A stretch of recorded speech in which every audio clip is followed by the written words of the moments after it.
Hello, world, my amazing PTG family. Hope you guys are doing spectacular out there.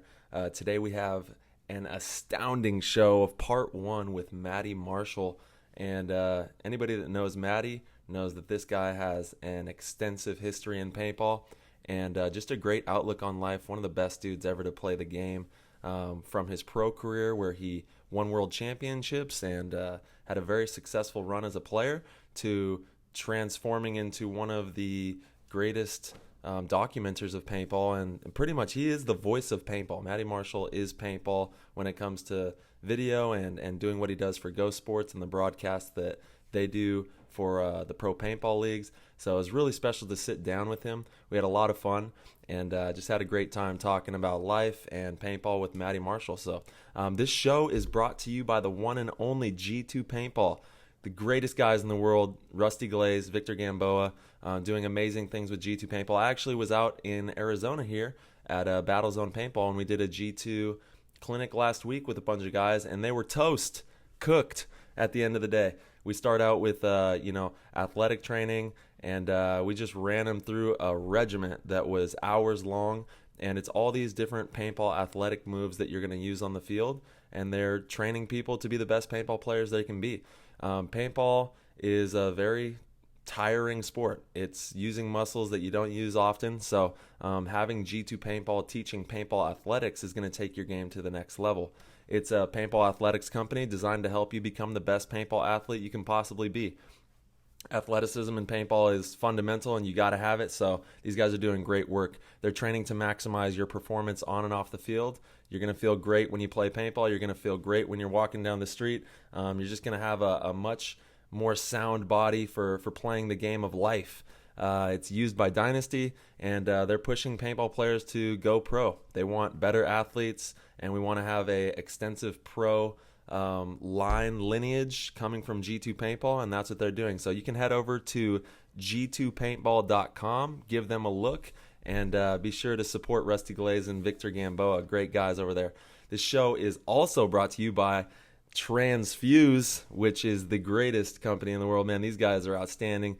They have some funny content too that I've been putting on my Instagram. You can follow at Tyler Harmon on my Instagram with they have Thanos putting on his glove with all, how he has the all the stones on there, but each one of the stones is like coconut water, Pedialyte, Emergency, all the different vitamins they have in there, and he puts the glove on and gets supercharged. So it's really funny, all the different content that they're putting out.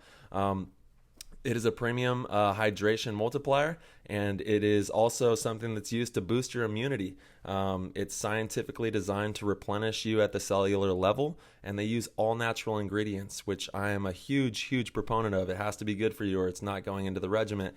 It combats dehydration, mental exhaustion, and it supports your immune system. And the coolest thing is people go out and have some drinks or whatever, and it's a great hangover remedy. So if you're ever not feeling good, take some Transfuse and you'll be feeling all right the next day. It's got zinc, which is an essential vitamin in regulating immunity, treating the common cold, and it improves in brain function and memory. Speaking of that, Transfuse also has 6 milligrams of vitamin B6 to help lower cholesterol, boost brain function, and it just makes you feel really good. You're going to feel great after drinking some Transfuse. I guarantee it. Me and my family, we drink it all day. Sarah, my wife, is addicted to it. I'm addicted to it. It tastes good. It makes you feel great. And you're always just like, man, where's the Transfuse at? We got to get some of that. It's got 1,500 milligrams of vitamin C to boost that immune system. It's used by athletes, festival goers, first responders, military service, and people who are just trying to prevent the cold or recovering from the cold. It's a great way to feel better, if you're not feeling very good from a cold. It's like Gatorade, Pedialyte, coconut water, and Emergency all mixed together to create this super power drink, and it's truly outstanding stuff. We love the guys over at Transfuse. Thank you so much for everything you do for us. If you want to check them out, you can go to translabs.com. That's TRANZLABS.com, and use code PLAYTHEGAME and you'll get 10% off on your order. And we truly appreciate everybody out there who supports us. You help the show out tremendously, and we can't do this without you guys, so thank you so much. The show is also brought to you by the one and only Savage Paintball. These guys are killing it with their magnetic boards and helping paintball players visualize the game in a new way that's never been done before. Visualization is absolutely fundamental in order to be a successful paintball player. And with this tool, I'm able to set up any field that I'm going to play, and I can literally pull the board up and look at the field and look downrange through all the angles, all the cuts, and be able to see where my opponents can set up, how they can shoot the lanes, and different tactics that I can use to move down the field and navigate how I'm going to play the game. It's a magnetic paintball field board, and it's designed to help you visualize. It's really, really powerful tool, and they have custom designs. You can get your favorite logo on it. You can have your team logo, or you can pick up a board with the Play the Game podcast logo on it as well. There's limitless possibilities of things that you can do, and you can really have fun designing your own board and having that to use for visualization for your tournaments. Tournament layout visualization is, like I said, it's absolutely fundamental. I know Marcelo and myself, we use our boards to be the sharpest paintball players we can be. It has magnetic technology with each one of the bunkers, so they're not going to move around. It has the board surface is magnetized to keep the bunker on the field there. So no matter what, if you pick it up and move it, you're not going to have your bunkers, flying around or anything like that. And it's always great to have this tool out. You'll be able to see the field anywhere you're at in your house. You can have it on a shelf or in the middle of your room or anything like that. It's fundamental for success. And even if you want to nerd out a little, you can get it like a laser pointer and use the laser pointer to like shoot down range, and you can really see the cuts with that. So one of our listeners actually brought that point up. I was like, oh, that's a pretty good idea, man. So if you want to check them out, you can go to savagepaintball.com, use code PLAYTHEGAME, and you will also get 10% off on these boards. Fundamental for your success is visualization. So head over to savagepaintball.com and get logged in there. Use the code PLAYTHEGAME and have some fun. We cannot wait for you guys to hear this. Thank you so much for everybody tuning in. Matty is a rock star, and we really hope you enjoy the show. Let's get rocking and rolling. That was an insane inside move by Marcelo Margot. Great communication. And the crowd starts chanting Harmon. Great shot by all the guys. So Tyler Harmon saved that game. He came out with 2 wins. Marcelo Margot was on fire. Mr. Matty Marshall, the tides have turned. What a different situation here. Look at you. We got the man in the building, the voice of paintball, legendary paintball player, just an absolute icon in the game, one of our really good friends for a long time. And we got you in the question seat this time. Yeah, the hot seat, baby. Oh, I'm stoked, dude. I'm just chilling. I'm instead of having to do all right, is this working? Do we have this on? Make sure that this link is set up and like we're good to go, right? We're good to go. Yeah, I'm just chilling here, drinking my red wine, just waiting for you guys to lob question softballs at me or fastballs with curveballs, whatever we want to do tonight. I'm stoked. Oh yeah, we got them all. We got them all coming, dude. And thank you so much, Matty, for coming on. What an honor, to have you in the seat, being able to question you, because some people may just know you as like the GoSports guy. Probably. I'm old as shit, so you see the bald head and the gray beard. It wasn't always like this way. Age comes for all of us. Trust me. Yes, it That's does. Right. But you're one of the most decorated paintball players to ever play the game. One of my favorite paintball players to ever play the game, and it's just such an honor to have you here with us, man. Thank you so much, dude. Seriously, my pleasure. I love what you guys are doing. I'm glad you guys dipped your toes. Actually, no, you guys dove in head first to the storytelling arena, because as I always say, no one gives a shit about anything until you make them care. We need all the storytellers we can get. So, you guys are great storytellers. So I couldn't be happier that you guys are doing what you're doing, and I'm stoked that you guys asked me to come on. So I'm ready and clocked in and locked in for a long ass conversation. Let's go. Yeah, awesome, man. We obviously have so much amazing stuff to talk about. These are conversations, Matty, I've been fortunate enough to be friends with you for a long time. I was actually, before the show, I was trying to think of the first real memorable interaction that you and I had that kind of influenced me, because you're someone I grew up looking up to. You played at my local field at Velocity Paintball with your backwards hat back in the Ironmen days. I had my backwards hat too. That was the cool thing to do back then. And the conversation I remember the most was actually Huntington Beach. I think it might have been 2009. I like had ran into you, and we had definitely talked before that and kind of started to build a relationship. But we went out to lunch with some of the other infamous guys. I don't know if you remember this or not, but you were just kind of in my corner and giving me all sorts of good advice. And ever since then, our relationship and friendship had evolved to where, we've had countless lunches where we talk about, everything, life, paintball, the future, past, present. It's actually a huge inspiration of why Tyler and I are doing this as well. You've always been a huge fan or a huge advocate, obviously, of storytelling, which is exactly right. And so, you have a little piece in this journey as well. Dude, our inspiration, this guy right here. Are you kidding me? Well, hey, I've known Tyler for a long ass time, and yeah, Marcelo, I covet and really appreciate those amazing times that we've had, drinking countless beers, eating shit tons of delicious food, and kind of just gallivanting down the conversation rabbit holes, discussing everything from quantum physics to the fundamental nature of the game of paintball. So, and now everything golf. in between, and now golf. I'm stoked. Yeah, I actually, after just going on another crazy adventure to Texas for the Ultimate Shootout, came back, got home last night late, went shot around with my old man today, did pretty good, shot at 86. Hey, so nice, not too bad. Dude, that's solid, man. I mean, Marcelo and we're all right, but that's really good. I'm not all right yet. I'm still pretty terrible, but Marcelo, bro, hey, no one came out the womb good at hitting a golf ball. I have played around with Tyler. Tyler Harmon hits bombs. Yeah. Let it be known.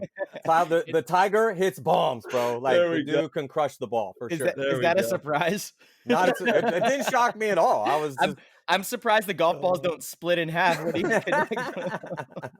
that was fun. We had a great time out there shooting some golf, and it's always the best time when you're with your buddies, having a couple beers, shooting some golf. There's nothing better than that. Yeah, I love the game. It's we could nerd out on golf too, but it reminds me, it's like anything, man. Like, whatever you decide to really put your mind to, certain specific things, they kind of get addicted because mastering them is incredibly difficult. Paintball, jiu-jitsu, whatever, man, baseball, football, it doesn't matter. Just pick, whatever it is you want. But golf specifically, because it's like paintball, so deceptively simple. Everyone's got a gun, and just, get the flag, get the buzzer, whatever the objective is, shoot the dude, don't let him shoot you. Hit the ball. The ball's literally just at your feet, just laughing at you like, bro. Yeah, hit me pure. Come on, try to hit me pure. Try to do that half the time. Good luck. It's so serious. Yeah, so it's a fun game. It's a demanding, torturous game sometimes, but it can be when you do it well, it's fun. It is. It's so torturous because, like, 1 second you're hitting slammers, you're hitting good chips, your putts are nice, you're feeling it, and then whatever the reasons, it all goes out the window, and you're just shot in the foot and can't hit anything. I have a funny little anecdote. So I was grinding hard to get to Texas, and then I had a little bit of time because I had to pick up Lauren at the airport at 9:30 and Waxahachie, Texas. Every time you say that, my own tongue gets twisted, bro. It's bro, for real. It's like everyone had just let me say it the wrong way the whole first time I did it. So I'm like, we're here in Waxahachie, Texas, and they're like, no, it's Waxahachie. I'm like, oh, great. No one wanted to tell me right away. They're like, bro, we don't live here. We don't give a shit. I'm like, they're like, I'm from Houston. I'm from Austin. I'm from San Antonio. I'm from Dallas. I don't give a shit about Waxahachie. Anyway, so I'm like, but Waxahachie is, and I'm probably still fucking it up. Anyway, but it's like, it would be the equivalent, since you guys know San Diego, if you were it's a little bit different because it's south and Oceanside is north.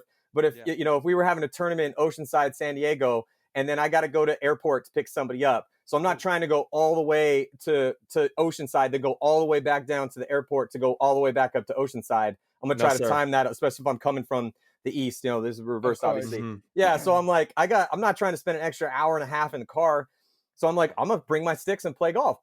Dude, so I go and play with these like local dudes. So I get there at like 4:30. I'm not sure. It's literally 100 degrees out.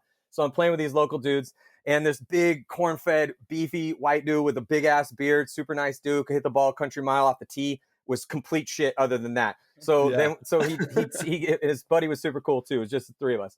He tees this 3-wood up about, like, I don't know, 2 inches too far from where you're supposed to tee a 3-wood. He misses it, hits it in the river. tease another. We're like, yeah, bro, reload. And so he hits another one, hits it into the river, puts a third one up there, hits it in the river. And after that, he chucks his 3-wood into the river. So, there I we swear go. to God, dude. And that was on like hole 3. So you can imagine how the rest. At one point in time, he, after hitting 3 in to different hole, he just picks a ball up out of his pocket and throws it in the river. He was like an animated day. Yeah, it was fun. It was getting hot as shit, but yeah, it was a good time. So golf will get you. Yeah, it'll get you heated sometimes. And I saw you rolled through my hood. You were coming through Arizona. It was pretty hot, huh? Bro, pretty hot. That's the understatement of 2020, dog. That shit was the surface of the sun. I mean, I was literally, I'm like sitting there. I even put it on Instagram. I was like, "Oh, simmer down in Arizona when it was 109." And then you didn't know. That was nothing. Oh, I mean, I didn't know that day. I mean, I am aware. I've been to Arizona a few times, but of course. But I was just like, get the fuck out of here. And then it just kept getting worse. And then on the way back, it was even worse. I think it was like 117 or 116 or something crazy. Yeah. You lose your tires. They'll just blow up right off your car. Bro, dude, West Texas. Hey, just a little public service announcement. If it's hot as fuck and you're in Arizona, West Texas, beware of the truck tires. I was playing slalom with the truck tires out there. It was just, and it wasn't like little bits of it. I mean, it would be like a whole, imagine an entire, like an alligator. Yeah, pretty much. Yeah, like a 6-foot strip of rubber that's 18 inches high, just completely folded over and blocking the whole lane. You're like, oh fuck! You're like getting out of the way of it. It's crazy. It was like keep your wits about you and keep your eyes on the goddamn road, or you're gonna get fucked up. Yeah, for sure. I'll tell you what, Matty, I loved your Instagram updates the entire time you're there. I know I've been pushing you and nudging you for a long time. We need more action when you're doing these cool things, man, because they're super informative. If you guys don't follow Matty Marshall on the gram, go follow. But you got to hold up to your end of the deal and continue to bring us that awesome content, because that road trip was amazing. You're incredibly informative with like the history of all the areas that you go through, and I love that. And then you're doing stuff geared around paintball. You went to some amazing golf courses. That place in Tahoe was unbelievable. That was crazy, dude. Bro. I mean, so gorgeous. Guys, follow Matty. Matty, you gotta make sure that you keep hitting some bombs on that Instagram. I'm gonna try. It's we can talk about social media if we want, but just real quick, I do, dude. If anyone's ever in Tahoe, go play the links at Squaw Creek. The most challenging and most difficult golf course I've ever played. But you guys know me. I love to do backpacking. Yosh and I and Red, we've done some insane. We can talk about backpacking too if you guys want. Like, I'm willing to go. Sure. We can talk about anything you guys want. Yes, but yeah, it's basically when you go up there, you're looking at this place and you're like, and I'm like, God damn, normally to see something this beautiful, I need to put 45 pounds on my back and hike up a goddamn hill, up a mountain on the other side of a peak in order to get to something this gorgeous. And then it's just a torturously difficult golf course, because I mean, if you just mess up at all, it's a links course, which, as everybody knows that plays golf, it's like you're playing target golf. It's incredibly hard, but insanely beautiful. That was definitely the worst round of I think the course ate me up, dude. To God in my head, it was the worst round of golf I've had in probably a year. I was garbage. It makes you better. It makes you better moving forward, man. Yeah.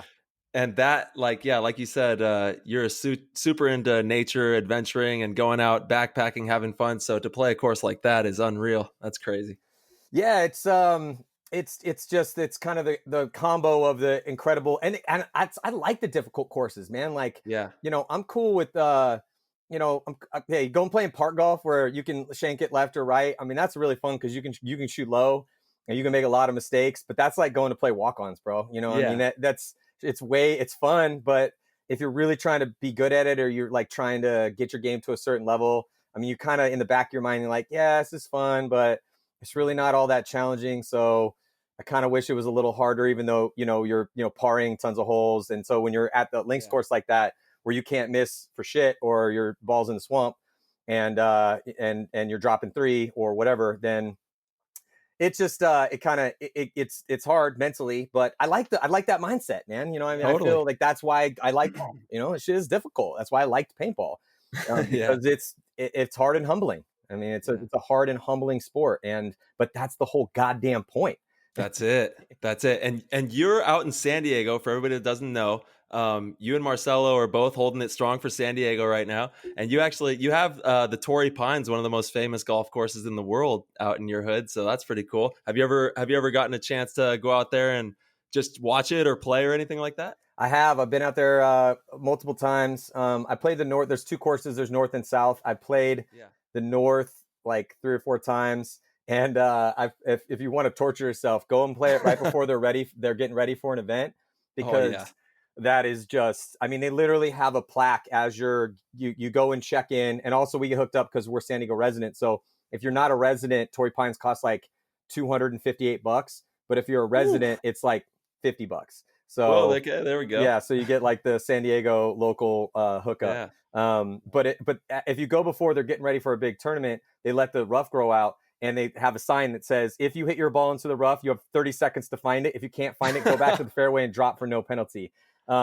Which does create arguments if you're betting money out there, because it would behoove you to not find your ball. But in order to keep the pace of play, because you'll go up, like 4 dudes will watch a ball go into the rough. 4 dudes will roll up, and no one will be able to find it. But you'll find like a Pro V1 and a Chrome Soft and like 3 other balls, but you won't find your ball, even though everyone just watched it going. Like, that's how hard that course can be. It's the Bermuda Triangle of golfing there. Legit. Like, it's just a black hole of just eating up $4 golf balls. But yeah, it's super pretty though. I mean, it's right on the coast. Archie Montemayor, when he came out not too long ago, he's a really good golfer. Yeah, and he's like, Matty, do you think we can play Torrey Pines? I'm like, well, we can. Do you want to spend $300? Yeah. And then he's like, can you find someone that looks like me that has the residence card? I'm like, yeah, let me. We couldn't find any, but but it's just it's just insanely pretty, dude. Super, super gorgeous. It is, man. It's one of the most beautiful out there for sure. We're gonna have to get out there. So far, I've only seen Riverwalk and then a few driving ranges. I'm a complete noob. I haven't seen many of these fields. I've only. Let's go, baby. I'm down. Let's do it. Yeah. All right, I'm driving out. when we do that. I'll be there. I'll pay the $300. I'll do it. We just got to get somebody that looks like you, Tyler. I mean, there we go. Yeah, we can find them. We got to find a 6'4" giant, and yeah, dude. Maybe Ryan Kramer. There we go. Yeah, Ryan Kramer. I could see that. For those that don't know who Ryan Kramer is, huge shout out, because the first time that I ever played with Dynasty, well, I'm trying to think. The first time I ever played with Dynasty was in 2012 in Vegas. So in 2013, I guessed it with Dynasty again when they went down to Colombia, and they brought Ryan Kramer. Ryan Kramer is he's just one of the friends of the Dynasty guys. You know, he's one of Ryan Greenspan's friends and Kyle and all of them. And so they brought Ryan Kramer down to Colombia with us to play as one of the Dynasty players. And all of the Colombians thought that he was a legit Dynasty player. And I was, has this guy ever played paintball before? He played a few times, but what's so funny is he fake it till you make it. He crushed it down there, dude. He put on gear for like, he'd only played a couple times. He won a 1-on-2. It was fantastic, but he kind of, you could pull it off. He walks the walk. He walks the walk. He's a beast. He also plays hockey, dominates in hockey, and just the most rad dude you'll ever meet. Shout out to Kramer. I know he's gonna listen to this because Matty's on, so huge shout out to Kramer. I live in North Park, and I live very close to the Thorn Street Brewing Company, and he used to run the bar there and ran the marketing for it. So how my wife kind of convinced me that we should move into this spot. We look at the spot, look at price, and I'm like, yeah, it's kind of small. I mean, it does kind of fit the bill, good location. I'm kind of into it, but I'm not exactly sure. I'm on the fence. She's like, well, let's just pop into Thorn Street real quick and get a quick beer and think about it. And so I'm like, yeah, all right, cool. Let's do that. We roll into Thorn Street, and I'm like, oh, what's up, Kramer? Oh, yeah, Rug. And he hooked me up with some free, and I was like, yeah, we're thinking about moving in the spot right down the street. He's like, oh, you totally should. So yeah, that kind of was like, having Kramer be the dude running the bar at your local brewery. That's funny. That's kind of a big hookup. All right, honey, we're moving in. It's done deal. Done deal. Sign the lease. Yeah. So Matty, sorry, go ahead, Marsh. No, you got it. I was just gonna say it's crazy times right now. Obviously, how's everything going for you navigating COVID times, as Alex Frazier calls it? I'm not gonna lie, I'm trying to hang in there mentally the best I can. Being a people person and somebody who's been on the move, I'm 42, since I was 16, essentially, has kind of been difficult. but I try to stay as positive as I possibly can on things in general. I also read a lot of history and try to keep myself updated with current events and politics. That's also troubling as well. But, being a student of history, we have seen tougher times. I mean, if you look at 2020, if you want a total mind fuck, like compare this to say 1968, when 300 dudes were dying a week in Vietnam, so, we didn't have a pandemic, but the pandemic, we've had worse pandemics before, obviously, but it's tough. I've got a pregnant wife right now. My mom is undergoing cancer treatment, which is why I've been driving to the places that I've been going to. Good news is she's been kind of, it was like a cycle down of shitty news, so it was like 2020 hits, everyone's, 2020 is going to be the best year ever. Yeah. Jeez. And then, find out wife's pregnant, and then get the news about a week later that my mom's got cancer, breast cancer. And then it was just again, bad, just cycling down to bad news. Oh, it's only in one breast. Oh, it's in both. Oh, those have to come off. Okay, well, now we found them in your lymph nodes. You don't have to have chemo. You totally have to have chemo, and you have to have the gnarly chemo. So, we're all just trying to keep as positive for her, keep eyes on the future. And a good news is it's treatable. She's being treated. We live in a place that it can be treated, and she has the means to do that. She has great health insurance because she worked for, the UC school system. She ran the dance program at University of California, San Diego. So, there's a lot of, again, super shitty. A lot of this is super shitty, but there are a lot of things for us to look on the bright side and for the world to look on the bright side. So that's kind of the quick answer, at least. Yeah. And she couldn't have a better person by her side, man. You're a rock star. I know I speak on behalf of the whole paintball community when I say that, man. Like you are unbelievably talented at what you do, and you are just a great human. I appreciate that. Thank you. You're just a great dude. And so our heart goes out to your mom. And it's just crazy times, and we're praying for everybody out there. It's we're gonna make it through this. It's gonna be okay. It's just we gotta buckle down and do the work and stay safe and do what we can to make the most out of this crazy situation that we're in. Yeah, for sure. And it's. I mean, how else are we going to look at it? I'll get grumpy occasionally and mad at the world, but to stay in that mental, it's like the old saying, you got to let it flow, let it go type situation. If you bottle everything up all the time and fake it constantly and try to put on a false positive front, that will eventually eat you up and eat you inside. Totally. It will eat at your soul. So people that know me do know me to try to be as positive as I can about fucked up shit. So, it's just because that's the best way forward. I mean, that's the best way to try to just keep your own shit dialed in. And then by default, hopefully everyone that's in your sphere can also then keep their shit dialed in. Cause if somebody's losing it, we have to deal with them. It's right. Like, oh shit, it's like weakest link. Oh, well, this guy's fucking falling apart over here. So are you good, bro? Are you good? It's like, cause we can't get back to our job until I know you're good type thing. So it has a ripple effect. You're correct, dude. It's like, it's an absolute ripple effect. And we've got to do it not only for ourselves, but to be pillars for everybody. Right. Yeah. We gotta make sure that we stand strong for everyone.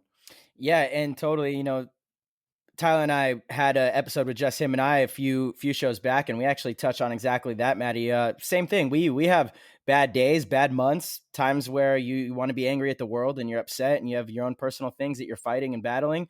And it's totally fine. That's okay. I think there's an illusion out there about happiness or optimism. And we were just kind of touching on being optimistic doesn't mean that you're always happy or you think everything's going to be perfect. It's understanding that there's hardship in life and you're going to probably face certain adversities, but it's having the confidence that if you do the work, you can get yourself out of it. And that really is the mindset, because if you truly believe in that, then when you are faced with that stuff, you go, all right, like Tyler said, time to buckle down and just kind of navigate a way out of this. And that's your only option, right? You don't want to sit there and sulk in self-misery for the rest of your life. It's not good. It's not healthy. You're the one that is affected the most from that. So you just got to try to find the best way forward. And it's hard. It is. I think that's the thing is you see a lot of people online and this has become part of our paradigm where people present a certain positive outlook to shit that deep down that's much more nuanced and complicated in their real lives. And I think that understanding like, yeah, man, fucked up things happen every day, and sometimes they happen to you and your family. And it's okay to not be okay sometimes. Knowing that, but that you have to be careful with that, because that is its own, that darkness and that abyss can become kind of like, it's like depression. It can become comforting in its own way. Yeah. Once you have an excuse to not do shit, to lay in your bed and have people feel sorry for you, and that kind of becomes a crutch in and of itself. You can get used to that, and then you get the victim mentality, and I can't stand that, because and again, as much as sometimes I feel bad for myself too. I feel bad for my mom. Of course. I feel bad for the world. I mean, I'm not like fucking 100% positive all the time. That's the point of it, though, is it's okay, and you're going to experience that, and that's what I was referring to, like the illusion of optimism, is that optimistic people don't ever encounter those moments. But no, that's not it. Bullshit. That's not it. It's understanding that you're going to get yourself out of it if you do the right things. You do the work to get yourself out of it. Yeah. And I think that's the thing, is that knowing that this too will pass. I mean, I've been and seen some gnarly shit in my day, and and then Ryan and I would always joke too, is like, if you don't die, it's just a good story you get to tell later. And the closer you came to death, then the better the story's going to be eventually. Yeah. That brings up kind of an interesting question. And I don't know, maybe you'll disagree with this, but I feel like a lot of our peers in professional paintball, have a very similar mindset when it comes to overcoming life's adversities and things like that. Just kind of that overall mentality of I don't know if it's because we get to travel, and I'm sure it's a culmination of everything, a lot of sacrifice for, little monetary reward. It's something you do truly out of pure passion. And, you're taught a lot of lessons through paintball. But do you think there's something to that? Because again, I know a lot of our peers at the professional level, for sure, that have been on this journey through paintball for a long time, they look at the world differently than a lot of my friends outside of paintball do. And often for the better, in my opinion. Yeah, I think so too. I think that there's, well, first of all, there's like a vetting process for people that play the game at your peers level. Mm-hmm. So in order to get to a certain level, it's not 100% of the guys that make it there, but every person that, for the most part, it's an incredibly high level of a bar that's being set for being able to deal with bullshit. Paintball's a humbling sport, man. You lose way more than you win. I mean, you guys know, obviously, anyone that's been watching tournament paintball knows how hard it is to win a goddamn paintball tournament. It's hard to win a paintball game, some events for pro teams. Yeah. And then when you're going out to practice, sometimes you get completely and utterly fucked up by your opponents. And you got to then keep a brave face and then go to the tournament, maybe even playing the team that just fucked you up. Sure. So it's like, and then not only that, so that's just like everyday shit. That's 2 and 2's 4, man. That's just like wake up in the morning, breathe oxygen out, in and out all day long. Like, that's just part of the deal.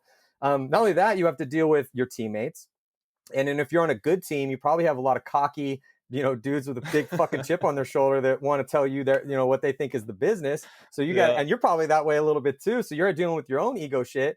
They're dealing with their shit. You got to deal with all that together. And so there's this constant Survivor Island bullshit you got to deal with. So yeah, it definitely vets you to deal with crazy shit. So, and then you're all the rigors of, like, traveling's great, man. I love traveling. But if a lot of times for us, they'll be like, oh, how was Chicago? And I'm like, bro, I didn't see Chicago. I saw the airport, a rental car. We drove 50 minutes outside the city. And then I just went from the field to the hotel. And then it depend on the year. But, sometimes it would be, we would dip our toes in a little bit. I got a lot of crazy. I got a crazy story about the Jordan statue. Oh God! Well, I can't wait to get to that. Let us have it. Should I hit pause and we could talk about the shit? And let me tell you the Jordan statue story. Yeah. So where do I start this one? So I think the year is, it might even been the year we won. It might have been 2000. Yeah. So we fly in early, specifically for this, because if you're dedicated to what you're trying to do, especially in the late, as like I got later on in my career and shit got way more serious. Back in the day when I first started playing pro paintball, you'd have morning bracket and or afternoon bracket. And if you were on a pro team and you were our age, you found all the cool dudes. And if you'd be like, oh, you'd be walking the field and we'd saunter up to the Avalanche guys, be like, hey, bro, your afternoon bracket Saturday, right? Yeah, we're going fucking raging Friday night, right? Fuck yeah, all right, tight. And then someone said, I got the hook up on this one spot, my homie. We're gonna be like, all right, cool. Let's, it's even before cell phones and shit sometimes. But I feel like that was like a requirement to even be on a pro team. You had to be able to go out with your boys and drink, and then you had to be able to dominate the next day. Well, we'll get into a story of when me and Mouse first got on the Ironmen later, but back. Yeah, not to interrupt. So yeah, dude,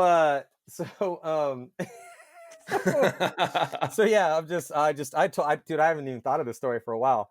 This is beautiful. Yeah, no, you guys are gonna like this one. So so it's myself, Davey Williamson, Catfish, and then I think it was Greg Posey.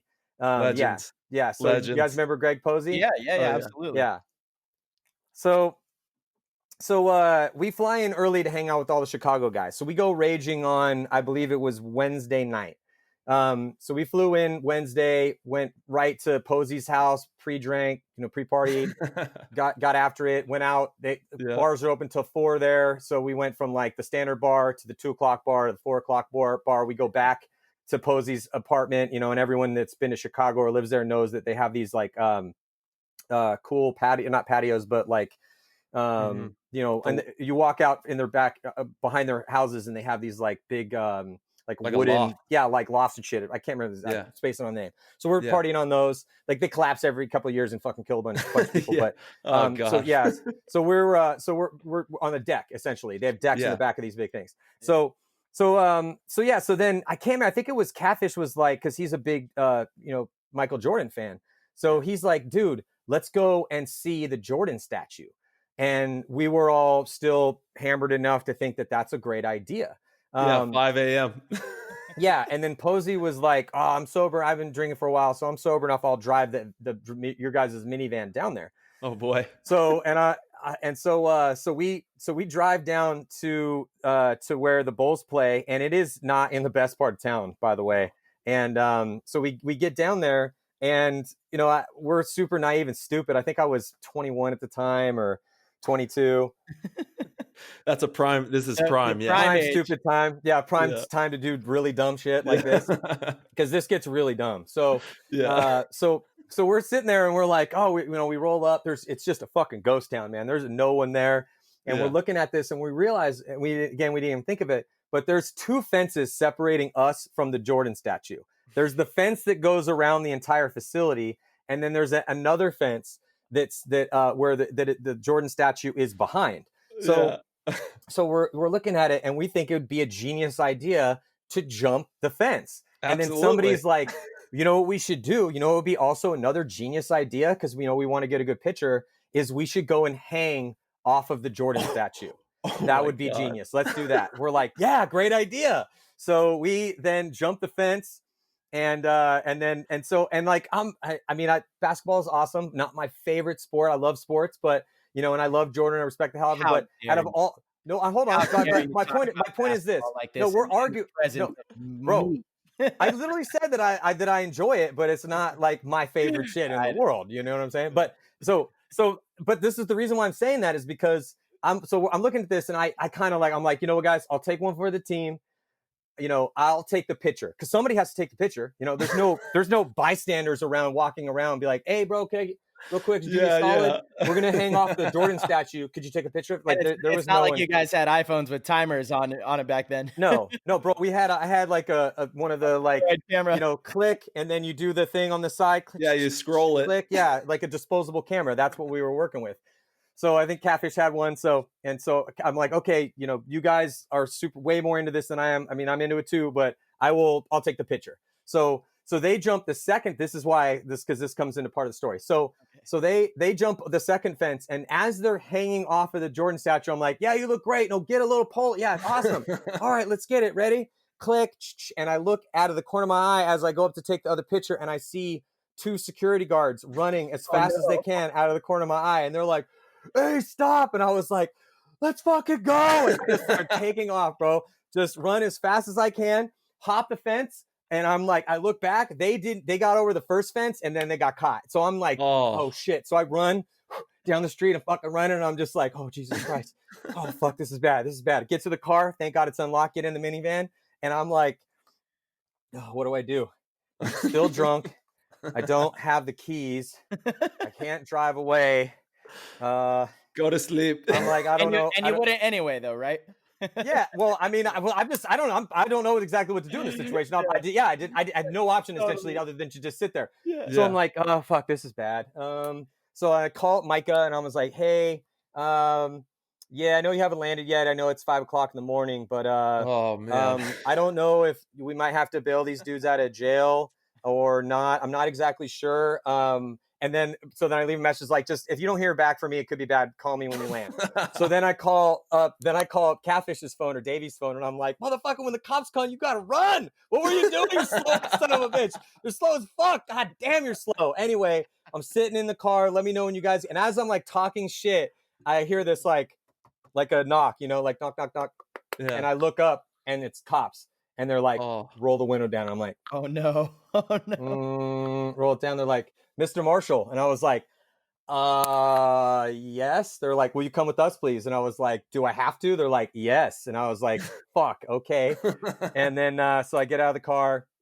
They take me into the bowels of the area. And there's everyone just fucking handcuffed, chilling in the area. And so they basically like, that's pretty much the story, but they were like, just kind of drilling us. They're like, are you terrorists? Oh wow. Yeah, like just they're like, what are you doing here? And I'm like, you guys didn't tell them like, yeah, I'm hammer drunk right now. I'm like, I'm at the front row of a Skinner concert, little 6-pound, 8-ounce little baby Jesus, hammer drunk. This wasn't even my idea. Yeah. I don't even. I'm like Jordan sweet and everything, but I don't give a shit if we come down and hang off the goddamn Jordan statue. You think I wanted to do this? Yeah. Anyway, and then I'm looking at these. I'm like, which one of them told you my name? Davey's like, it was me. I was like, fucking, of course it was. Oh, of course it was. Yeah. Oh, so man. Anyway, but yeah. So I mean, they just basically they took all of our information down and let us off with a warning. So like nothing even really happened. But I love that. That's just one of a million dumbass stories. Man. What's funny is we have a similar story from Paris actually, at Notre Dame. We same thing. We're out super late. Bars had closed. Everyone's drinking, having a good time. And we're like walking back to our hotel, and we wanted to get these pictures in front of Notre Dame. And so they had all these like statues out front of it. And so we're like, okay, I think if we hop this little fence, it wasn't like anything big, we can get up there and get some sick pictures, Yeah. Sure enough, we get up there, police come. I don't. It's like they were waiting for drunk people that were. Oh yeah, for sure. To be climbing on these statues. Same thing. Yeah, that's prime time. Them, Yeah, I'm sure we all have some funny stories like that. Trying to get some pictures with some statues. Yeah. Not nearly as cool as a Michael Jordan statue, though. Well, I have another funny story about the Bastille Monument in France that I'll tell quickly. This was stupid too. I thought you were going to say they ripped Jordan's arms off or something. Like they hung from the that would have been tight, but no, again, we just got caught trespassing and hanging off of the Jordan statue. And I would have got away. I could have got away, but I stopped at the car. I should have. But also, as I'm running, as I'm sitting in the car, I'm like, maybe I should just take off. I could just get down the road. And then I'm like, nah, this is a shady ass fucking area, dude. No. That's no good. There was another time that we were, we played, I think we won the tournament in Toulouse. And then Davey Williamson, Michael McLaughlin, and myself decided to get on an overnight train from Toulouse, which is in the south of France, and take it up to Paris. That took like 8 hours overnight. Drinking wine, just meeting strangers, drinking wine with strangers. It was a great time. Barely got any sleep. Find a hostel, meet these chicks at this hostel, and then we just hung out with these chicks basically like whoa, dude! Morgan might be listening to this, man. Come on, this was like 20 years ago, man. Yeah, dude, it was a different. I told Morgan the story already. I'm probably. Yeah, it was a different Morgan, time. By the way, you have an amazing wife, and your guys' wedding was beautiful. Thank you for the invite there, but and congratulations on the baby. Little inner chat. Yeah, dude. I'm actually, we're kind of. My studio's having to move out into there because we're starting to. Well, Morgan actually, while I was gone, like she's definitely independent because she already built this, and we got some more shit to build. It's called nesting. She's getting the nesting going. Oh, hard, bro. Yeah. And Tyler, you already know that because you got some kids and stuff. Marcelo will come to you one of these days. We'll see. Yeah, one day. We will see. It's the full experience. It is. Sure. And it was a different time, Matty. Like people, like I was trying to say, like some people just may know that you are the host of GoSports shows, but you are one of the best paintball players to ever play the game. You got to travel and live the life, man. And do things that people couldn't imagine. I feel blessed to do that. And we can go down that rabbit hole after I tell the Bastille story real quick.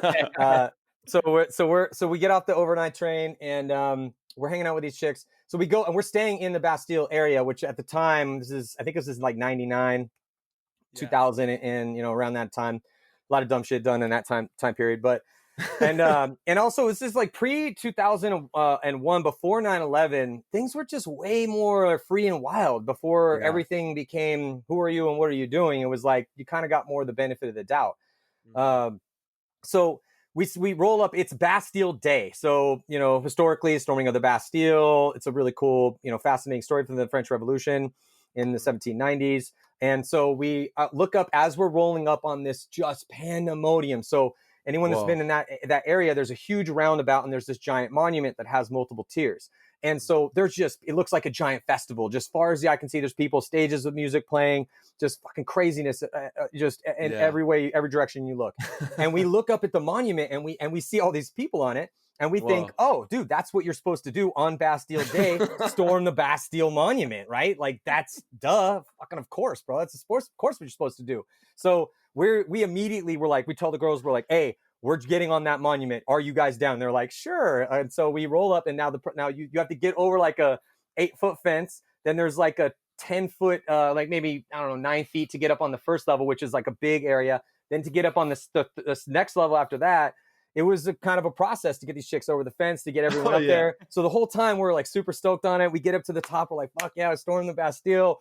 Woo, we're going crazy, taking pictures from up there. And I kind of look around and I realize that even though there's a shit ton of people on this monument, not one of them is French. Not a one. We got Australians up there, Asians, not one French person. And just as I'm starting to think like, maybe this is a bad move. Maybe this is not what you're supposed to do. Maybe this is sacrilegious. Just as I'm thinking this, all of a sudden explosives start to blow up at our feet. No. And what had happened was so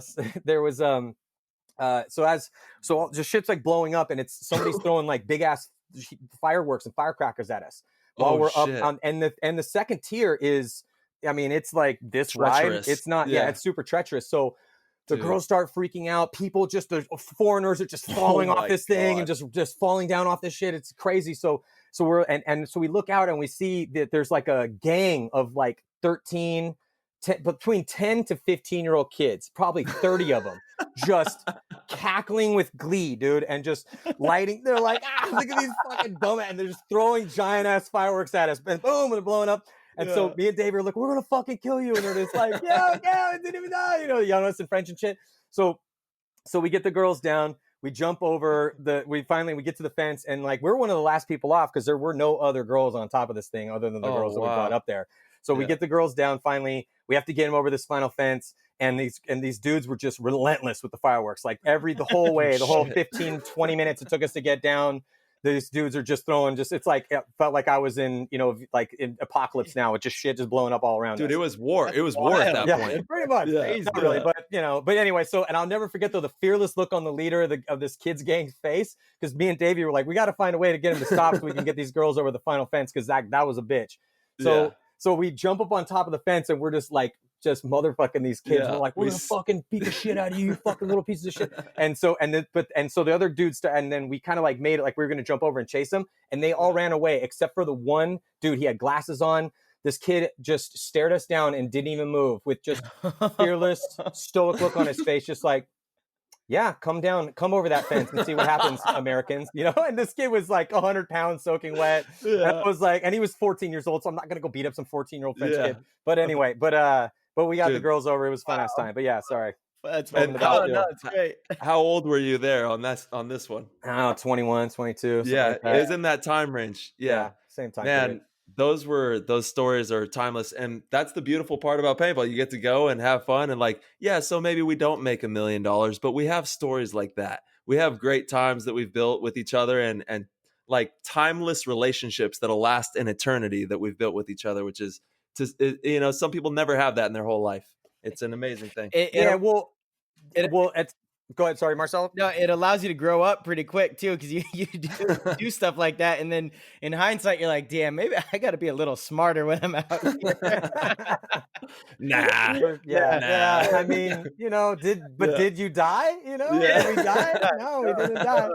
No, for sure. Well, look, I've officiated a decent amount of weddings, and one of the lines in my wedding is, or my ceremony is that if it's true that your life flashes before your eyes when you leave here, then the last story that you're ever going to hear or see is your story. So you better make it a good one. Mm-hmm. And then I say to the couple, like, and that's what you're doing here. You're turning a good story into a great story by joining your two lives into one. But that metaphor can work for paintball for sure too, because money is incredibly important. We can talk about that too, but we can talk about anything you guys want. But money is important, man. It creates stability. There's a lot of things that it's needed for. It's like water to a body. Yeah, that's what money is to human life. But at the same time, they've done studies that up till about $70,000 a year, you're going to increase your happiness. After that, you don't get any more happy. Correct. And then what are you living for? I mean, like, okay, cool. You've got a badass car, tight. I don't give a shit about people that have cool cars. Like I'm not into cars. I think they're for me, it's a thing to get from point A to point B. My Camry's, it works great. It's newer. Rad. I don't know. Yeah. It's not, totally. Right. It's whatever. like, yeah. I'd rather have a storming the Bastille story. So when I'm flipping and hundreds of those stories, so that as I'm spiraling off into the abyss, and also when I'm old, like, think about it too. Like when you get old, like my knees don't work the way they used to, man. So that's all I got now, and it's funny because now, like, looking back, dude, first of all, the wins were great. Winning tournaments is awesome. It's a majestic experience. It's very fulfilling. It's, we could talk about what that means. It's the fruit of our labor, It is. We put a lot of sacrifice in for those moments. But I remember the losses almost even more than I remember the wins, because, well, one, there was a shit ton more of those. And so you're going to lose a lot, and you better be okay with the being in that learn a lesson mindset in those instances. Also the fruit of our labor is the relationships and the stories. And so I think that, it's like I have noticed though, is that I think that people, there was no such thing as like burnout back before shit got super duper serious. Like there was no such thing, because you were gallivanting across the globe, meeting fascinating people, doing wild ass shit all the time. So are you kidding me? Like burnout? Fuck that. Like I was like, let me get to the next. Like I wrote in one of the voiceovers that I did that it's like it's to shrink the time between the tournaments, because the tournaments are just a huge explanation point on the timeline of your life.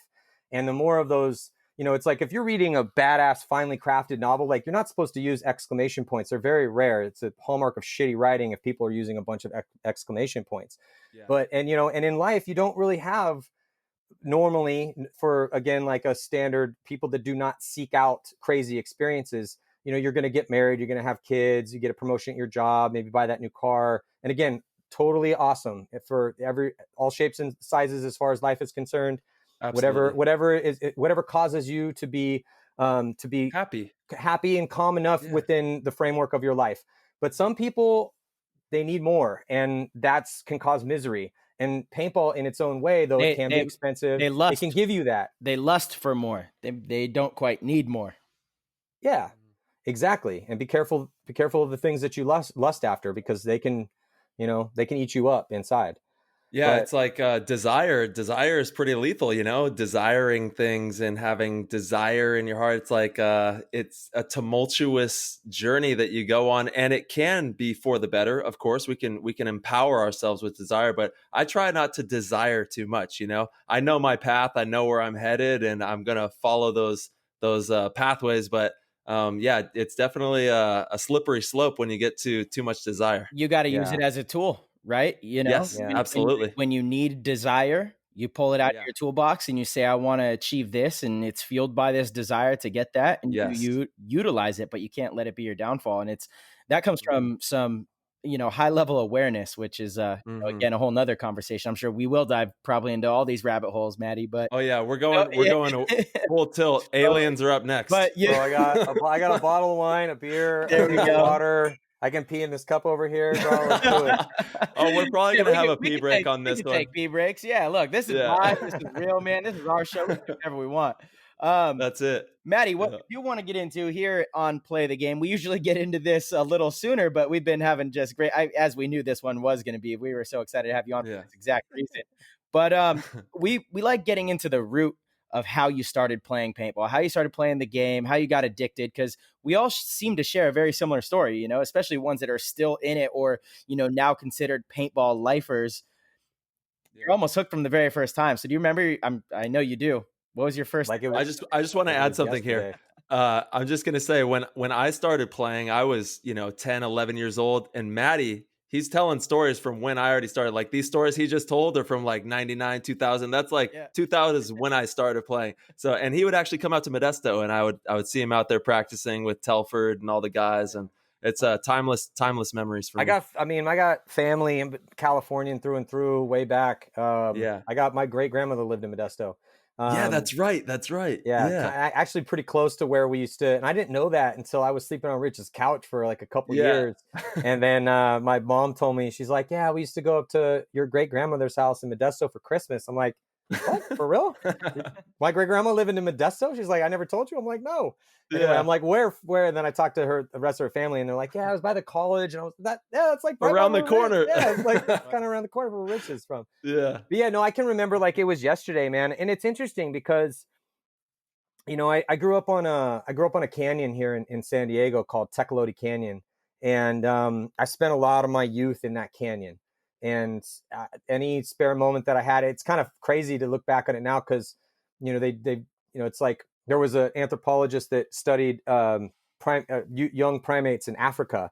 And then in the late 70s, I'm going to butcher this slightly because I'm just kind of trying to quote this from memory, but they realized that, they knew more about ape children than they knew about our own children and their behavior. So then they went and studied how these kids in this small town, and there's like no place in this small town that in the late 70s that that these kids didn't go. I was born in 77, and I was the youngest kid in my neighborhood. So and I had like 15 older brothers, and one of my best friends, maybe not like 15, but like 7 or 8, like a solid group of older dudes in the neighborhood. So I kind of got bequeathed. So this anthropologist, and this is what's kind of sad now, especially because I'm having a son here too. And I know, Tyler, you have kids, so you're probably dealing with this now, but it's like,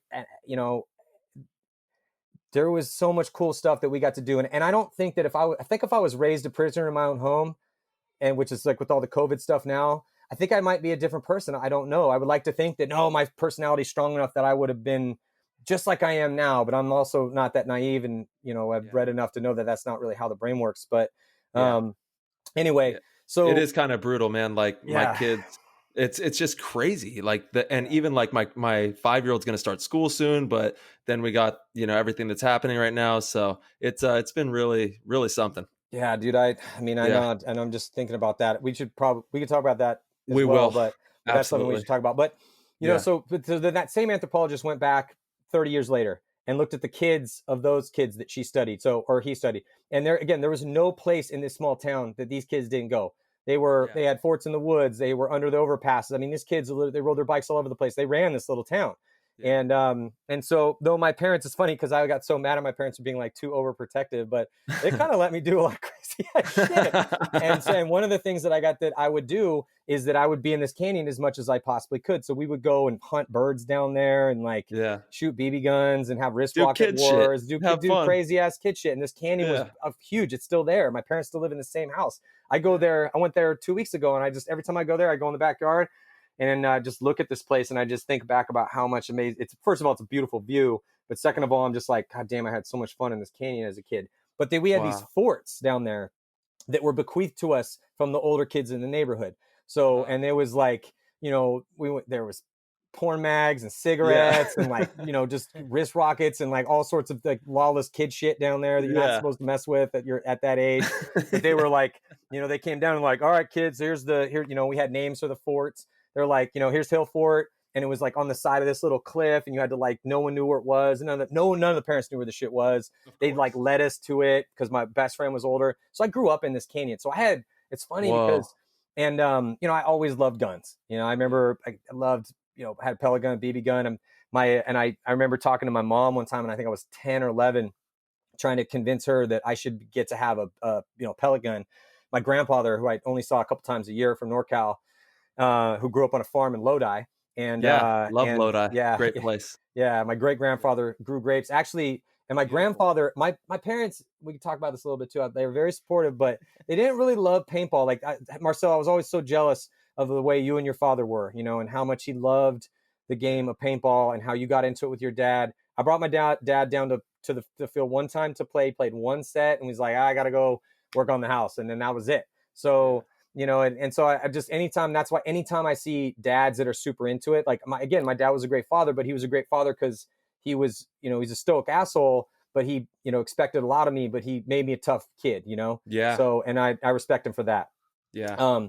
But so grandpa was down, and I was trying to convince my mom so that I could get this. I'm like, yeah, I should be able to get a pellet gun. And my mom's like, absolutely not. Guns are horrible. You know, guns are violent. And I'm like, no, but I really want this gun. And so I tried to appeal to the patriarch. I was like, you know, I knew his history. Yeah. So I said, and he was a smart man. And so I said, you know, Grandpa, what do you think? You think I should be able to get a pellet gun? I mean, I know he grew up on a farm, like, you know, and he's like, he didn't say yes or no. He just said, well, you know, I got a 10 gauge shotgun for my 12th birthday. Anyway, so what do you guys think about the Padre, you know, like, and then immediately change the subject. So anyway, so I grew up on this canyon kind of doing paintball type shit. From an early age, actually. And it's funny because I dreamt of something like paintball before I even found out what it was. You know, I remember being a kid and like having dreams of there, and I could still remember it, where there would be, you know, because there was like Hill Fort over here, and we had this other fort on the other side, and we thought there's like Bat Cave. Is one a Bat Cave, but there was this little valley, and I remember having dreams of like shooting each other, like for fun, though, you know, not like we're dying, of course, but just shooting at each other, you know, maybe because we were doing like BB gun type stuff anyway. But just having dreams like that. And then when I found out about paintball, I had this kind of epiphany. I was just shocked. I was like, how am I just finding out about this now? Because how did you find out about paintball? So I found out about it because they're Real World LA. So remember, I don't know if you guys remember the very first reality show? Of course. So the very first, so Real World had, the first one was in New York and the second one was in Los Angeles. That's how old this was. So this was in 1993. Yeah. I was 15. And at my house, like that's where all the dudes would come and hang out. You know, all my friends would come over after school. We'd all hang out at my house. And we were all in my room, and we were watching TV, and Real World LA, the second one, came on, and they were playing paintball at some paintball field in LA somewhere. I think it was like old Hollywood Sports. It was. This is way before Hollywood Sports, and I don't think it was SC Village either, because after then going to SC Village, it didn't look like any of those fields. Yeah. Anyway, so. And then we were like, holy, and I just remember thinking like, holy fuck, there's a thing called paintball, and we can go play fucking war. That's a thing. Yeah. Like, holy shit, we got to do this. And then my buddy, who was one of the, Marcelo, you remember at my wedding, he was one of my best men, Jefe. You know Jefe? Yeah, of course. Yeah. So Jefe was like, I've actually played paintball before. I was like, what? You played paintball? You were holding out on this whole fucking time? Bro, tell us the deal. So then I was the one, like, I got out the phone book and I looked up the places. This is, you know, we didn't have computers. Yeah, we legitimately did not have computers, at least. We legitimately did not have computers. We didn't have a computer in my house. So I had to get the phone book out and get a rotary phone and go. And I was like, paintball. Oh, okay. And then I called up the paintball store that was in the phone or in the phone book. And they're like, yeah, there's a couple fields, and they were affiliated with, a couple fields. So anyway, So then I went to school, and I tried to convince everybody that we should go play paintball. And I tried to rally the troops up, and got to rally a decent amount of troops.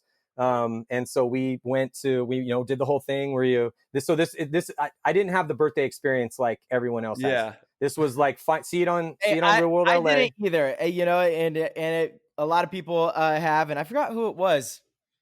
It was on a show. I think it was Short. Yeah, maybe it was Short. Like, oh yeah, you had the birthday experience too. I'm like, no, I didn't either. Dude, doing the job that you guys do, that's like also my job. And so many people, it was the birthdays. That's how they got into it. 100%. Yeah. So we, we rally the troops and we did the whole thing, go to the store or go to the store. The buddies who's cause I was 15 and a half, I couldn't drive yet. Buddy who could drive, we go to the store, we get buy the paintballs, split them up at my house or putting them out on a paper plate and counting them out. So like you get 500 and you get 500 and we all pitched our money in. And then we all drive down there, no parents. And I remember like going to my mom being not thinking she was going to sign the waiver. I'm like, yeah, so I need to talk to you about something. I'm going to play paintball. I need you to sign this waiver. And I was just going to forge her signature if she didn't say yes. But, but she said yes, to my surprise. And then, awesome. Yeah. So then we went down and played and we got there super early, went and hiked to like a little mountain overlooking the field because it wasn't even open before we got down there. And then we went and played and had like a pretty hilarious first game because I tripped and fell out the start gate. It was in this creek at this place called, I didn't have like a glorious first game where I got addicted because I was so good at it immediately.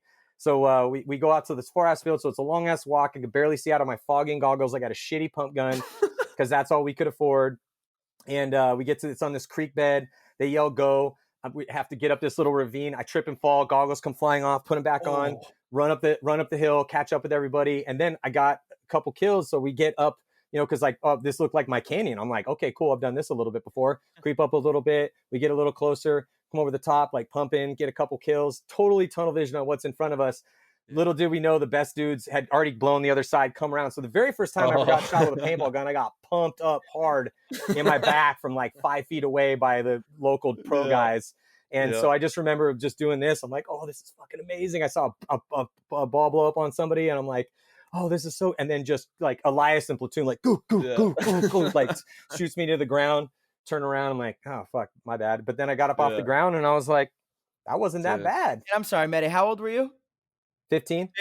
Okay. I love that you and all the homies saw this on Real World for the first time, and that's what sparked all this. And that's why we made this show right here, for stories like that, because we're all about grassroots paintball. We're all about playing the game for an eternity. We want people to, God willing, we hope paintball is around forever. That's why we created this. It's one of the greatest things we've ever done. I know all of us can say that, and it's just a beautiful game, beautiful people, beautiful times, and it's just for these magic moments like that. Like those stories are timeless, and that's why we created this, so we never lose these things. Totally. Yeah, for sure. I'm glad. It's funny because it's like I sit around and ask people their stories all the time, and don't really get the opportunity that much to tell my story. So that's why we're so stoked to have you on, because exactly that. I mean, everyone is always telling you their stories, and you're the host of all the shows. I mean, it's been, growing up, I remember, the big videos, Push, Sunday Drivers, things like that. Yeah. Sunday Drivers, especially, I feel like, and I could be wrong, maybe I was just a little too young. That was the first video where you had that opening statement in Sunday Drivers. That was just, I mean, it gives me chills even thinking about that happens video on a random Monday, coming back from an event. Yep. Yeah. Exactly. You're driving, you're flying. Yeah. Yeah. Oh, come on. Hit us with that. it. I don't have the whole thing in my head, but that's how it starts. I don't have it memorized. So it's not like he sits there and recites the damn thing over. Well, it's funny, but that almost, so going forward a little bit, that almost didn't happen. No it's way. Weird. Yeah, it's weird how the world works. So how that happened. Matty, if you don't mind, because we will absolutely get to that. No, I need to hear this. No, I need to hear this. I need to hear it. Okay. Hey, let me have we can take it. We can go back. We can flash forward, flash back. No, I'm cool. I need to hear this one. Story. No, I just got trumped. No, it's all good. But so that was started playing in 1993. Yeah. Fast forward to 1998. I get on the Ironmen. So 5 years later. It's like 4.5 actually. Yeah. Which I can tell that story a little bit too. That was crazy because paintball. That's changed. Where we're headed. Yeah, I know where we're going. Like as a historian of paintball, like it was so fascinating to be along for the ride and kind of see how that all went down. But to let Tyler have his story here. So totally. So that almost didn't happen. So how that happened was we had been in. So Push was first. So we had actually done the Game On thing. So Game On was like little crazy fun, like kind of promotion piece for JT that was shot on film. That was where I first met Oliver and the Dynasty guys. So that was in like 1998. Then in 99, Patrick did push. And then after meeting Pat, and he knew that I was in school for creative writing at San Diego State. And I could get to that point, but yeah, yeah, I can see, Marcelo, why you wanted me to get there linearly, because I'm trying to like shoehorn this specific story in. But yeah, so push happened, and then so it was Sunday Drivers. I just want to know why you almost didn't say that epic statement, because that is one of the biggest, like, paintball players around the globe know that statement that you made about, you know, how magical those times are when you're coming home or when you win that tournament. It's a profound statement. It resonated with every paintball player so deeply. And no, I'm not even sure that the new players understand or even know it. So I would like to kind of revive that, you know, and bring it back, because it was just so amazing. Yeah. Well, so how it almost didn't happen was because push, in order to, anyone that's ever worked, it's hard to build things. It's hard to create things. It's difficult. I mean, even before we jump on and people start listening to our voices, you know, a time has to be set up. People have to carve out times in their schedules. The three of us, you know, we got to make sure we're all technically on the same page. We got to, you know, we didn't necessarily have, you know, sometimes you got to figure out what are you going to talk about. There's a lot of work to create things. So I can understand, I'm saying this because I understand why, because when I get to this moment. So Push took a while, you know, and Pat did an amazing job on it. That was an iconic film. Then Sunday Drivers. So as Pat was making Sunday Drivers, Patrick Spohr, our most legendary documentarian filmmaker. Legend. Huge. And so he came up to me, because at the time, you know, that was when the Ironmen were king shit. We were, you know, we were just about to win. That film documents us winning the World Cup in Chicago and winning the series. That was the very first time that anyone had ever won the series title and World Cup at the same time. No one had ever done that. Yeah. So, but it was a years-long process, or year and a half long process to create Sunday Drivers. So the reason why it didn't happen almost was because Pat had taken a while to make the film. His partner, Brian Benini, needed who's putting the money up for this. He needed the film to be done. So Pat came to me and said, "Hey, I'm thinking about having you do the intro to, like writing a narrative piece to start this new documentary." No, at the time I'm 21 years old, dude. You know, so this is the same time you met Jordan. This is the same time I'm like almost getting arrested for trespassing at the Union Center and getting almost in fights with 14-year-old gangs, and you know, a little bit before that. So it's like right around that time period. But I was going to school at San Diego State for creative writing, and there was a lot of things kind of happening in my life that gave me the confidence to even be able to do that, because you know, I didn't really grow up the kid who was, you know, like, hey, look at me. You know, listen to me. I was not the kid that was volunteering to go read in front of fucking class. Like, I wasn't a drama kid. You know, I didn't, that was not me. I didn't care. I did not need to be in front of the limelight. I was actually scared of being in front of the limelight. I was nervous that I would get, you know, when people would speak in class, I'd be like, "Oh, don't fucking pick me. Don't let me read." You know, no way. Wow. That's huge, you know, right? Because I doubt you. Yeah. Public speaking is a tough thing, and a lot of people, it's one of their biggest fears. And so they look at someone like you and they just assume that he was born with that gift. He was born with that talent, but it's something that you had worked for, like anything, right? I mean, I definitely worked for it, but I definitely didn't realize I had a talent for it. I didn't realize I had a voice that people wanted to listen to. Because you know, you guys know me, dude. I'm not fucking always talking about, dude, listen to my dope ass shit. I'm not, you know, I'm fucking the greatest guy in the world. Like, I'm still trying to get you to post your cool shit on Instagram. I know, but that's why it's so hard for me. Because first of all, I come from a place that if I'm gonna put something out into the world, I'm gonna work on that. I'm gonna make sure it sounds fucking awesome, and I want it to be as perfect as I can make it. So now transitioning into, and it's funny because, you know, I gotta pump content out all the time, bro. When I put out, you know, like 5 Sundays, all that, you know, that's fucking hard, dude. I need to get content done like this. I have to do a show every week. I do chat. So I'm constant thrust. That's my life. You know, you're working so hard right now, dude. Yeah, bro. We've had to pivot so much and do all this other stuff, but we can talk about that too. But anyway, but where it came from is like this, none of this came, dude. I was scared of it. I didn't want to do it. It was hard for me. It was hard to summon the spirit for it. But I went.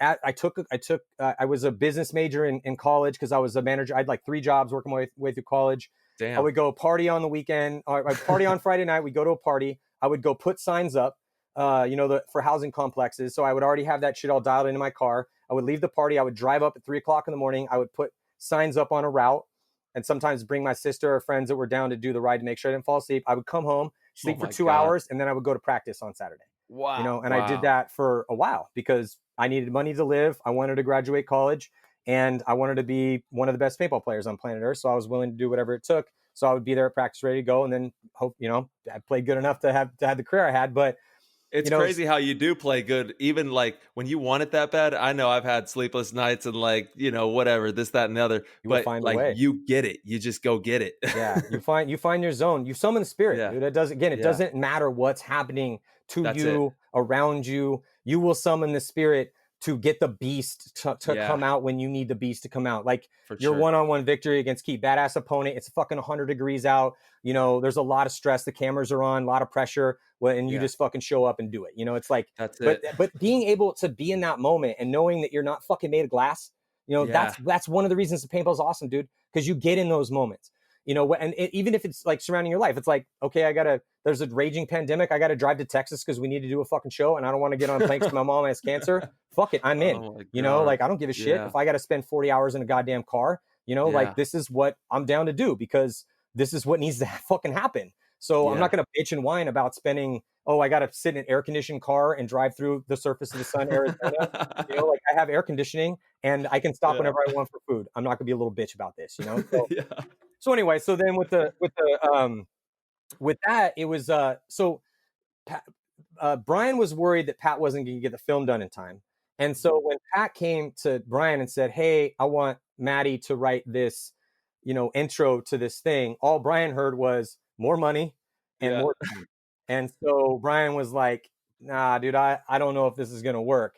And so, and I remember, and then when Pat had come to me and said, hey, I want you to do this. And I asked him, I said, well, what do you want me to write about? And he said, well, I can't tell you that.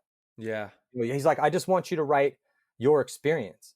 Dude, you hit in the heart. Oh my God. You just center punched the heart of paintball with that. But I wrote it. And if you listen to that, it happens on a random Monday coming back from an event. You're driving, you're flying. That's in second person. So you have first person I, third person, omniscient, which is like God. Second person is a very inclusive tense and I wrote it in second person on purpose because that is a way to include everybody into this specific thing. And so, and again, at the time, so I was business major, transition because that shit was torturing my soul. I took one creative writing class while I was still a business major, and I was happened to be good at it. And so, and I would read stuff in class, and the guy at the time, this is a whole nother crazy story, but to save time, one of the things that gave me confidence was I ended up studying under this woman named Lydia Yuknavitch. She wrote this book called The Book of Joan, which got really popular recently. She's a writer from the Pacific Northwest. Cool. She's pretty famous. And so I studied underneath her when I was like 20 to 21 or 20 to like 22. So right when I was writing that piece. And so I would read in class. Yeah. I would write my shit and I'd bring it and I would be, not volunteering to read. And she'd be like, Matt, will you read? Yeah. Fuck, okay. And I'd read and then she would sit there, I'd finish and she'd be like, oh, I just really love listening to you read. Wow. And I was like, Whoa. Really? Are you sure? Yeah. I think my voice sounds like shit. And she'd be like, no, you have a great voice and you're really good at that. And I was like, okay. So I'm hearing that in one ear at school at San Diego State at the time.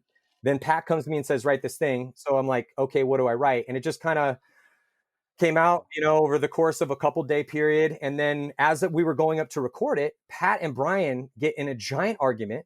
And so I remember going and getting out of Pat's van and Pat's like, he's like, oh, dude, I'm in this argument with Brian right now. Hold on. Yeah, dude, I don't know if this is going to happen. I might have to take you home. What?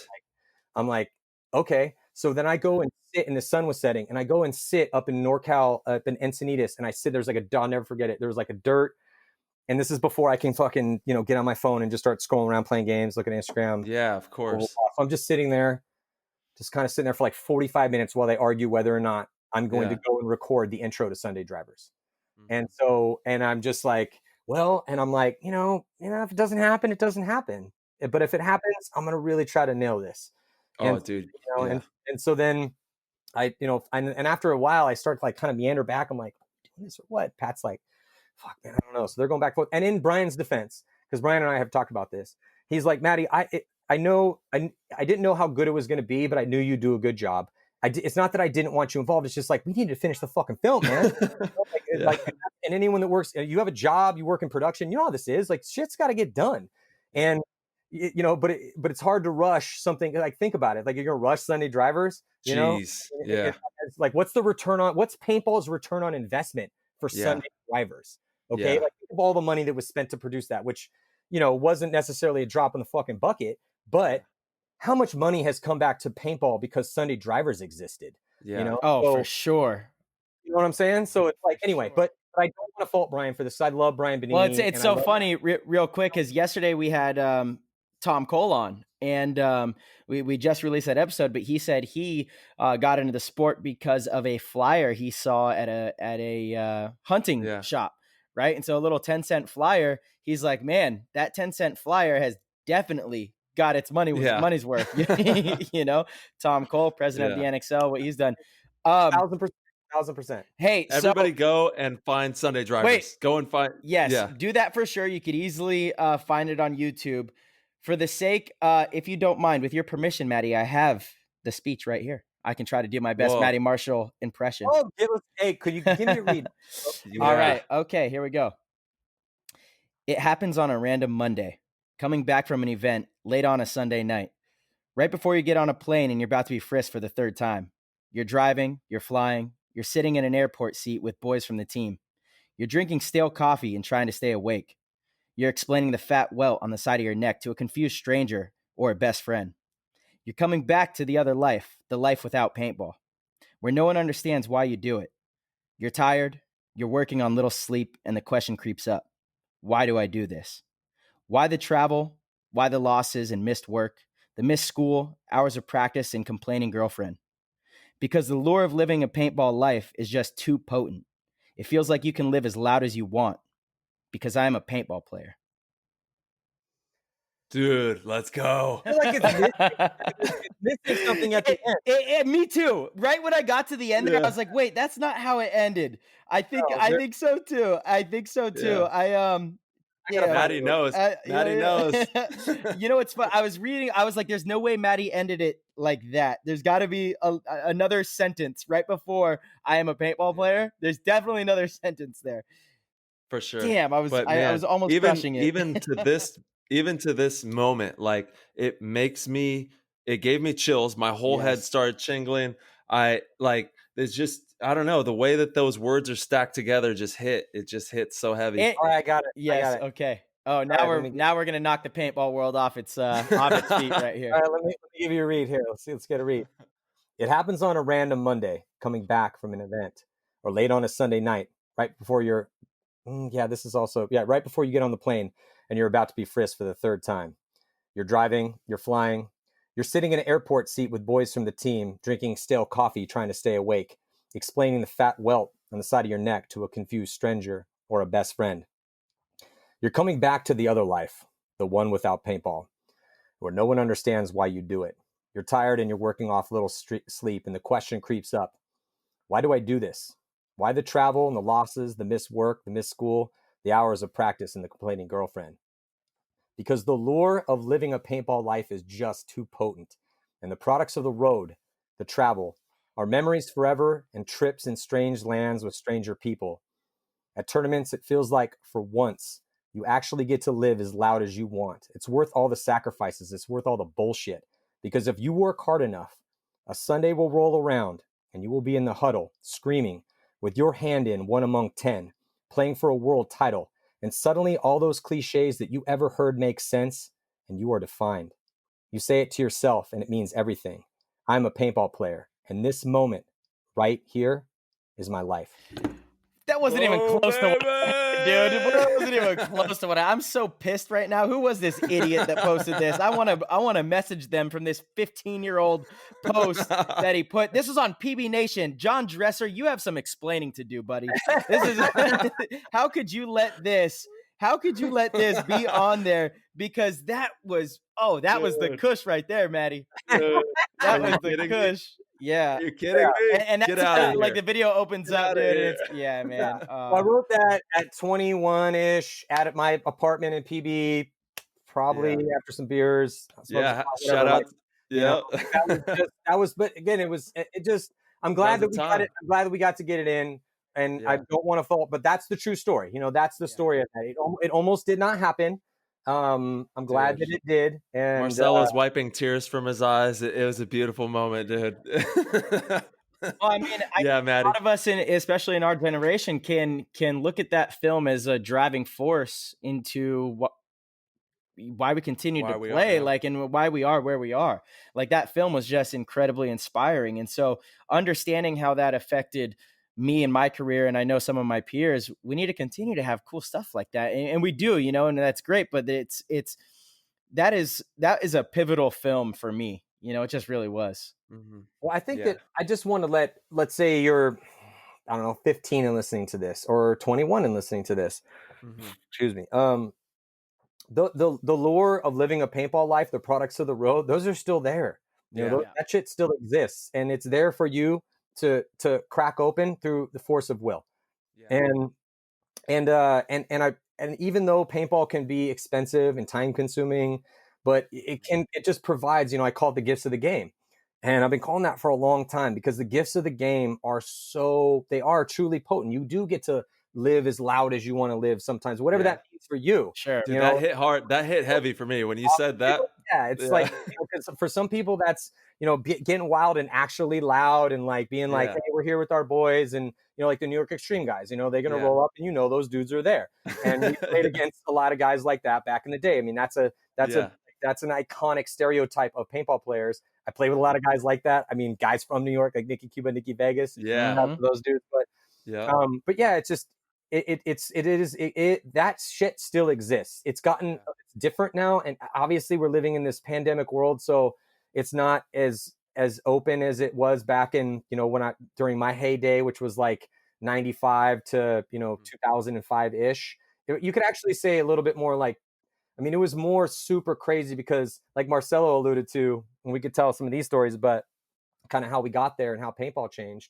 But it very much was like, you got on the team, you had to be an amazing, transcendent paintball player to get on an iconic pro team. But you also had to be a good dude, not necessarily like a good dude, like a guy that you can they'll give you the cash money and you can sit on. I'm talking about people want to spend time with you. Yes. People want to go on a road trip with you. They'll spend 8 hours in the car with you. They'll get on a plane, travel to a random city, and they know no matter how hammered we get the night before, or what the fuck happens, if we get in a fight with dudes, whatever happens, you're going to be there. If you got whatever it is, you got to make your shot cool. You got to do a shot cool. Buy a shot cool. Hit someone in the face and land a shot cool. You have to be all of those things. It wasn't just you were a good paintball player. And I feel so that's maybe where it changed a little bit, but I don't think it's changed that much in the divisional ranks for the most part. I think that shit still sings down there. I think that's still you're right. I think you're right. Yeah. You know what I'm saying? It's different because there's a lot at stake, but there's not so much at stake that you can't still have a good time. And that was it's funny because me and Rich Telfer, we during Excessives Rise Up, we would have this constant battle, because though I was a leader on the team, a paintball team, like you guys know, is like a pirate ship. And I love the history of pirate ships, because, if anyone's out there and you want a good book to read, I got a lot of good pirate books. Slide in the DMs, I'll hook you up. But there's a lot of good ones. But it's fascinating, because a pirate ship was like a paintball team. You would have a bunch of crazy assholes that were that had to work collectively together and fight for a goal, literally kill people for a goal. Yeah. They didn't always kill people though. They were much more it was all about putting on a very scary, because think about it, if you're a pirate on a pirate ship, do you really want to have to fight? Or would you rather just show up and have people think that you're super gnarly, so they'll just give you their shit without a fight? So that's kind of like how that was. But it was a democracy. They would vote in their captain and their quartermaster. If anyone's never seen Black Sails, amazing show, go watch Black Sails. Actually pretty accurate historically, even though I don't want to ruin it for everybody. But where can you find that at? It was on Stars. I don't know what it's on now, but it's an amazing show, dude. Black Sails is badass. Like, it's a really dope show. But the way they handled a couple, I wish you guys, we could have once you guys watch it, we can have a conversation over beers. So I'm really pissed about how they went a couple ways with some plot twists, because the real story of those pirates was way gnarlier than what happened in the show. And I'm like watching this going like, what? Oh, wow. That's what you guys did with this? Are you kidding me? Are you kidding way around? Bro, I was like so angry. I was, it's, again, I don't want to ruin it, but like Blackbeard is this notorious pirate. So, and he was a real person, Edward Teach. But anyway, yeah, if you guys want to go down the pirate Telford, hole, I can go down the pirate rabbit hole. But Telford, so essentially, we elected him to be essentially the captain of the pirate ship, because he was the toughest dude there, can beat everybody up. So, dude, I remember being a kid, and like I was 11 years old, and he was like in his prime, but people just like were scared of Rich for sure. You know, totally, totally. Rich grew up a thug in Modesto doing bad shit until he got in trouble at an early age. And he got shipped off to Japan to just punch a tree 1,000 times and clean a dojo. And then he came back and reformed his life and started teaching martial arts. And then he got into paintball. Yes. And thank God for us. I love Rich. I love Rich Telford. He's one of my favorite people of all time. Such a good dude. Such a good dude. But yeah, but it's very much like a pirate ship. You know, so in this chaotic environment with all these chaotic and crazy and very willful and mostly intelligent and strong personalities, all these crazy people, you have to have a super strong personality be the person that's controlling that. So we defaulted and gave him kind of control of that sort of stuff. But master, but so it's anyway. I totally forgot where the hell I was going with that. Marcelo's got you covered. We need to dip back into the history. I want to get back to obviously we know how you got into paintball. Yeah. When did you start playing tournament paintball? And how did that start? Right away. Right away. Well, so it was weird back. So back. First of all, this is a completely different day. This is 1994. So I played for the first time in '93. I was 4 years old. I was 5. Yeah. So was my wife. So I fell in love. Hey, nice move. There we go, baby. But I fell in love with it immediately. Got a job so I could, pay, because I really wanted to do this. Now, again, a lot of people, I can understand how expensive paint can be, but back then paint was insanely expensive. You shot less of it because we're shooting badly tuned autocockers at each other, essentially. But still, like, I remember I paid $120 for a case of RP Shield Mobilizer and was stoked on it because I thought that was the best. Like, these were going to help me be. It's like when you buy the Pro V1s in golf, and you think it's going to make you better, but it's about your swing, it's about your shot. In paintball, the paint, it helps, but so do the golf balls. But anyway, so I started playing. I went and played. I just kind of like right place, right time, right talent, I guess, situation. So I was playing baseball, playing football in high school, partying, just standard SoCal kid in San Diego, and then. And Borderland was where Navarone played. Navarone was a championship pump team from the 80s. That was the first field I ever played at, Borderland. Yeah. God, I wish it was still around. That was an amazing field because it had every type of terrain. Yep. So if you came up at Borderland, you became a very well-rounded paintball player because you played in the reeds. You crawled on your stomach. You played on the mounds. They had the sickest mounds field that I've ever seen to this day. Yeah, mounds. You played on desert landscape. You played on riverbeds. You played in thick shit. You played on reeds. Like you really, there were so many fields there in this little kind of oasis right by the Mexican border. When I ref there, we used to have to stop games so the illegals wouldn't get shot as they came by. We used to have rattlesnakes. We used like 4-wheelers. We had a 410 shotgun. We called it Snake Charmer because you would just roll up, put 410 barrel on a rattlesnake. Oh man, blow its head off. And 357 Magnum too, but don't try to shoot snakes with a 357 Magnum. You want to use the shotgun. Okay. But I'm skipping ahead a little bit. So I went down there and played a couple times, and I got out there and I met the owner of the field, and he was reffing a game, and he came up to me afterwards and he was like, "Hey kid, you're pretty good. how long you been playing? I'm like, dude, I've only played paintball a few times. He's like, well, hey, we have on Sundays, the tournament guys show up.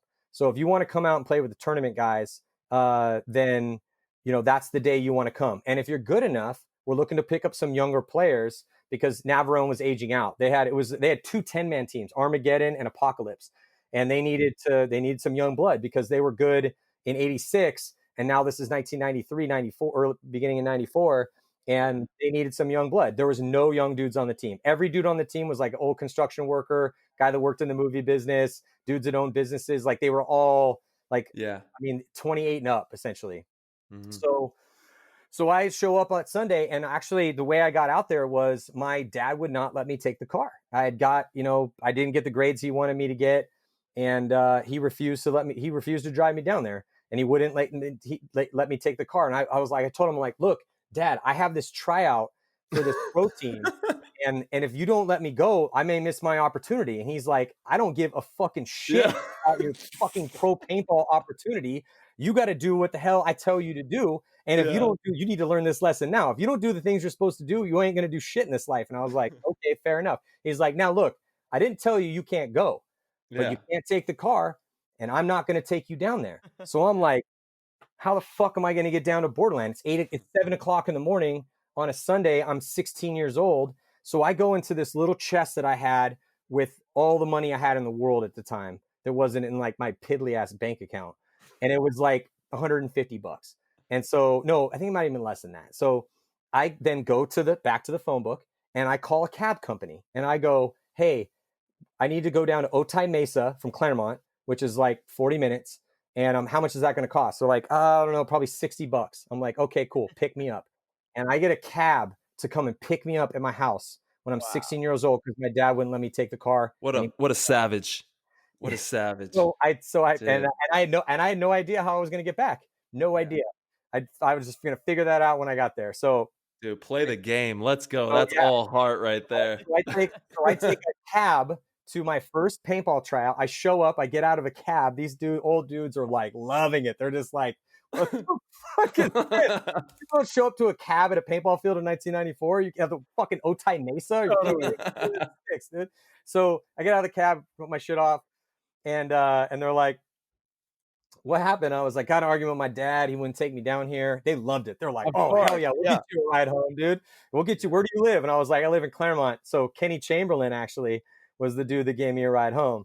Guy that played Cars with the Iron Kids. So you couldn't just call an Uber? It's so much cheaper. Bro, no Uber, no cell phones. This is no pagers. We didn't have pagers back then either. Damn, not even pagers. Oh my god. So I played in. So I essentially like made the team, and then so I was on Navarone at 16 years old. And Navarone was the shit back then. Again, that was the first team. Like I remember, Navarone was a badass squad. Those dudes were best in our area for sure. Yeah. So there was GBD in LA. The Ironmen were the best team in the world, other than All Americans Aftershock. But in California, the best team you could get on, other than GBD or the Ironmen, maybe Constant Pursuit or Tour de Force. But that's fucking NorCal, man. That's where Rich came from. But 16 years old, I got on Navarone, and I went to World Cup 1994.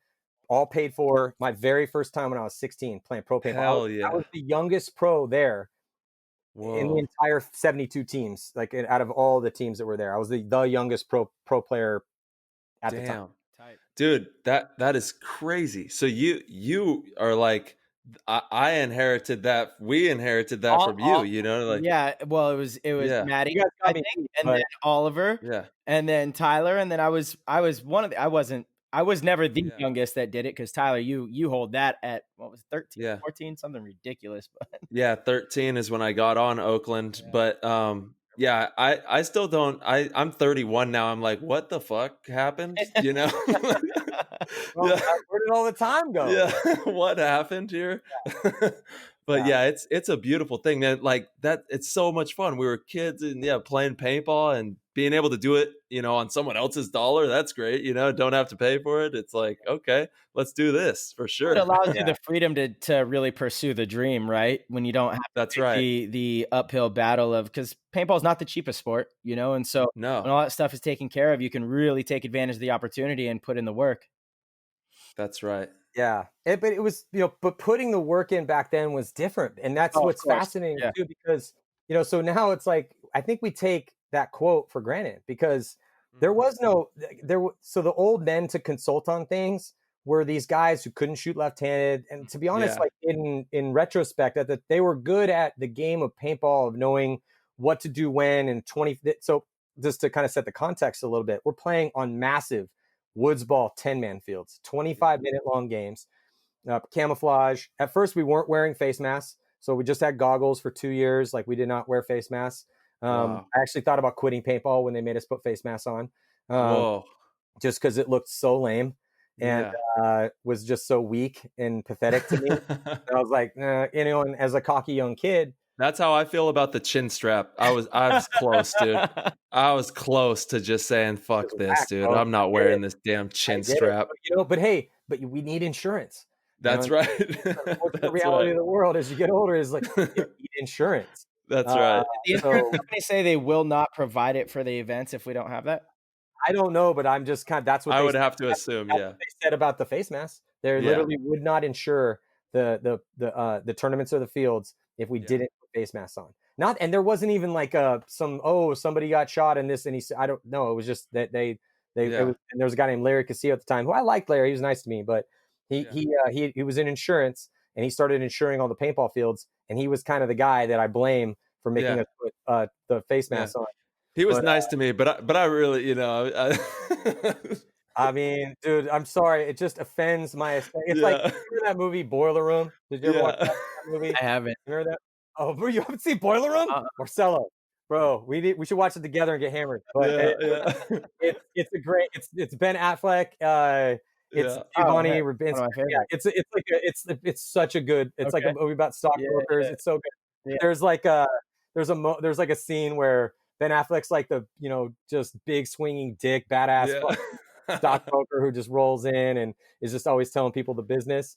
And there's a scene where he kind of he's like making fun of this guy. He's like, we have a certain aesthetic bar at this firm, which you are not handling your shit right now. Here's go buy in a fucking nice suit and like get some out of there. And that's kind of how I felt about putting face masks on. But so it's like, okay, but going back to do the work. So to be clear, not COVID related face masks, paintball related. No, wear your god. Don't be a selfish fuck and wear the face mask, bro. Really? Wear the face mask. Really? Just put it on. Wear the face mask, dude.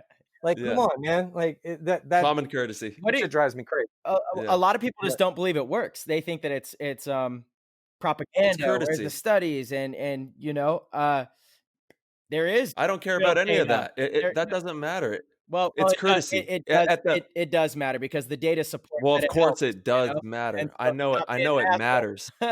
I know it matters, but I'm saying that it's common courtesy, for God's sake. It's both. It's common courtesy and it works. Yeah. And like, stop living in your fucking echo chamber where you cherry pick the information that you want to hear. Exactly. When you look at the graphs, this is like to go on a tiny little tangent because I don't want to talk politics too much. So I'm gonna get a little. Of course, let's get out of here as fast as we can. But it's like when you look. So MIT did this data analysis of echo chambers that exist within the reality of social media pre 2016 election, and it definitely showed that. So you had all these little dots and bubbles that where people and what they were consuming as far as information. You had people on the left, people on the right. There was so little discussion between people on the left, and this is one of the things that scares the shit out of me, is that, look, here's the deal. If we can't sit down and have a rational, coherent, and cognate conversation about our differences and come to some sort of compromise, that is literally how all of civilization, how we handle our consensus reality. And if we can't do that, then the fucking guns come out. And that's not where we want to be. And anyone that knows anything about history or just common fucking sense. So, and I'm not conflating necessarily mass to that, but yes, the data does show that with masks, that it especially some of the more stuff that's coming out. And then, yes, common courtesy. And I'll just don't be a fucking, I don't know. Anyway, but let's get out of this, dude, because I'll get on the goddamn soap. That was my fault, but yeah, just wear the damn mask, Matty. It's not that hard, back bro. in the day. You would wear the face mask. Yeah, dude. Yeah. Common courtesy, dude. We were just trying to get the event covered. Paintball is not a spiked COVID viral molecule, bro. Totally different. A paintball splat kind of looks like the COVID virus, though. I have, yes. I got tatted up in the face a shit ton of times, but that's again. And but that was don't even. Like, people don't know that you didn't even have you didn't have the bottom portion of your face mask. Exactly. Like, exactly. That's what he's talking about. I have no, I don't have them around, but I could put them on. You guys were insane back in the day, dude. Like, just running around having your teeth knocked out. Yeah, you guys still are too, just so you know. Yeah,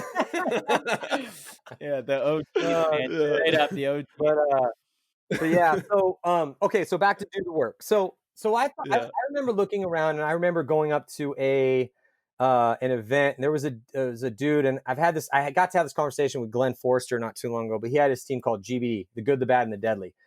Notorious for being badass in the prelims, and then they'd score 600, like they'd be perfect through the prelims, they wouldn't lose a game, and then they'd always get beat in the semis or the quarters, and they wouldn't win tournaments. But sounds like Dynasty. But he had a straight murderer's row of local Southern California talent on that team. Rodney was on that team. Little John was on. Little John was on that. Rodney Squires. Yeah. Oh yeah. The Rodney. And John Marquez. Yeah, John Marquez. GBD. Dude. Yeah. Wow. Gary shows. Anyway, so I almost played for GBD. It's a different story, but so. So I remember looking at the game. So I'm 16 years old, and I'd go to World Cup, just deer in the headlights, no idea. I was kind of a deer in the headlights for probably the first year that I played on the team. But then I kind of started to look around and realize, like, from a rational perspective, a guy that had played sports my whole life, baseball.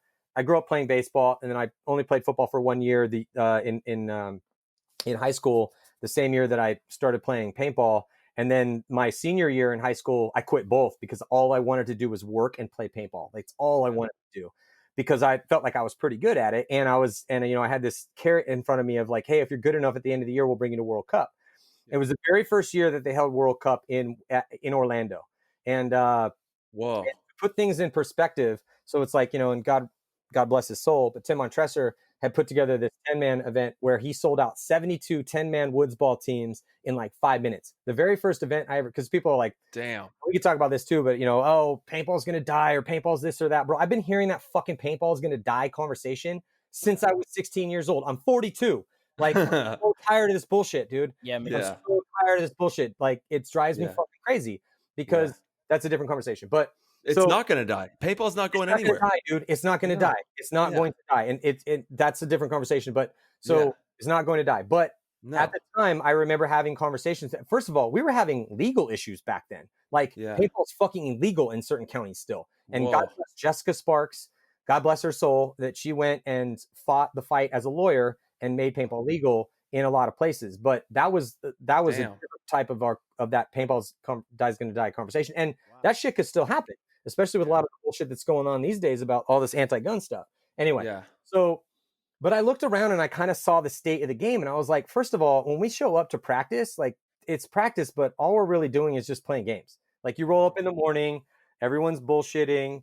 You're going to have the one construction worker dude, Homer, love you, who would start drinking beers at, 8:00.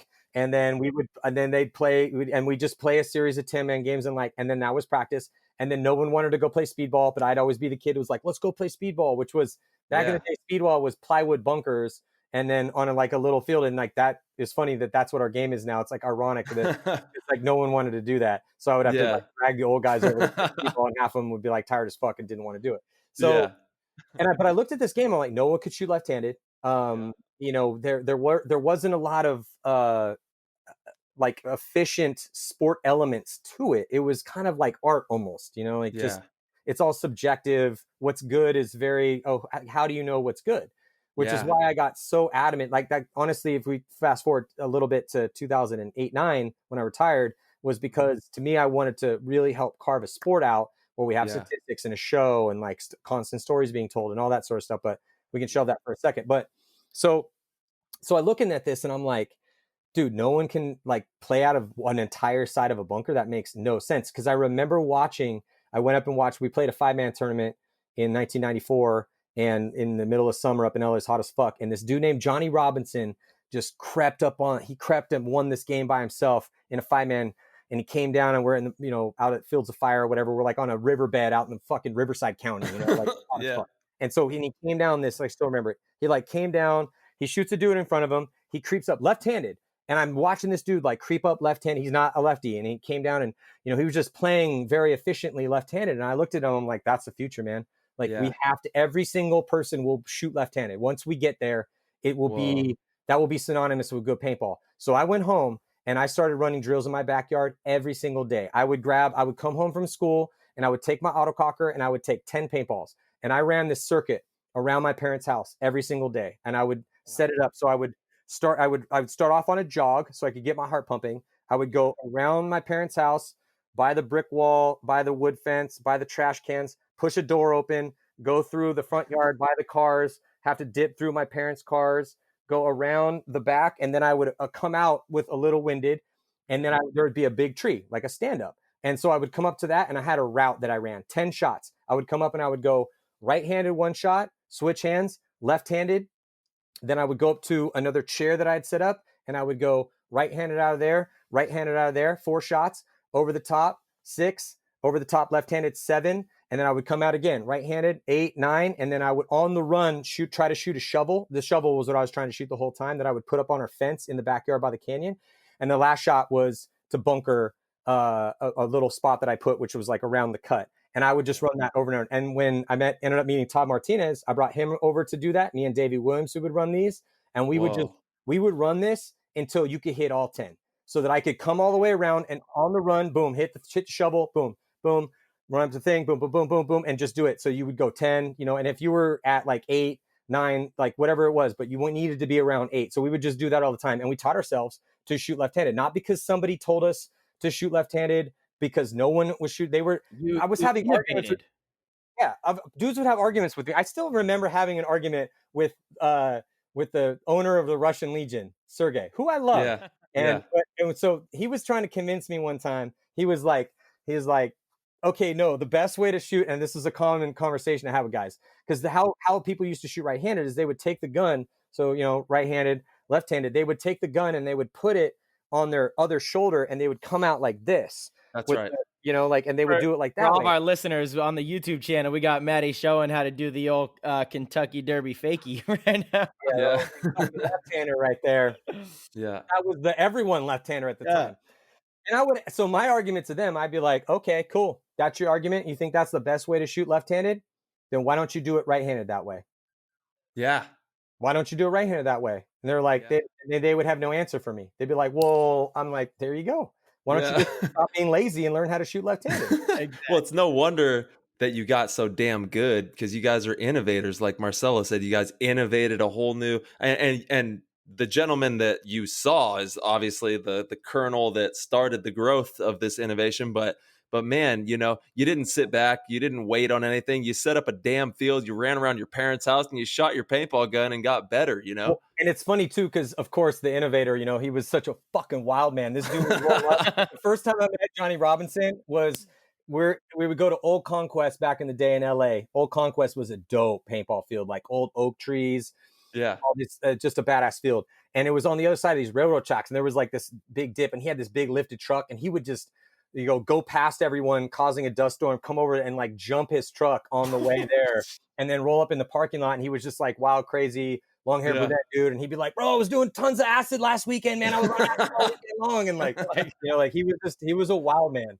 And that's I looked at it and I was like, yeah, why the fuck are we all shooting left-handed? That just and then, that's a man after my own heart right there. So then after that, we chained our shoes left-handed. So this is like, by the time 95 ended and we came into 96, Navarone had gotten way better. And so we had brought Davey Williamson on the team, my young buddy, or my buddy Tim Kobayashi, one of the fastest dudes I'd ever seen play the game. Yeah. Tim Neutler. We had this like young lions on this team, and we ended up taking 4th at the MPPL San Diego, and we put Navarone back on the map. And then so that year in 1996, that's when we started to make a run for it again. And and so we had a pretty good year, and we were starting to like get after it and start to remake the team. And we were passionate about, we call it the West Coast offense.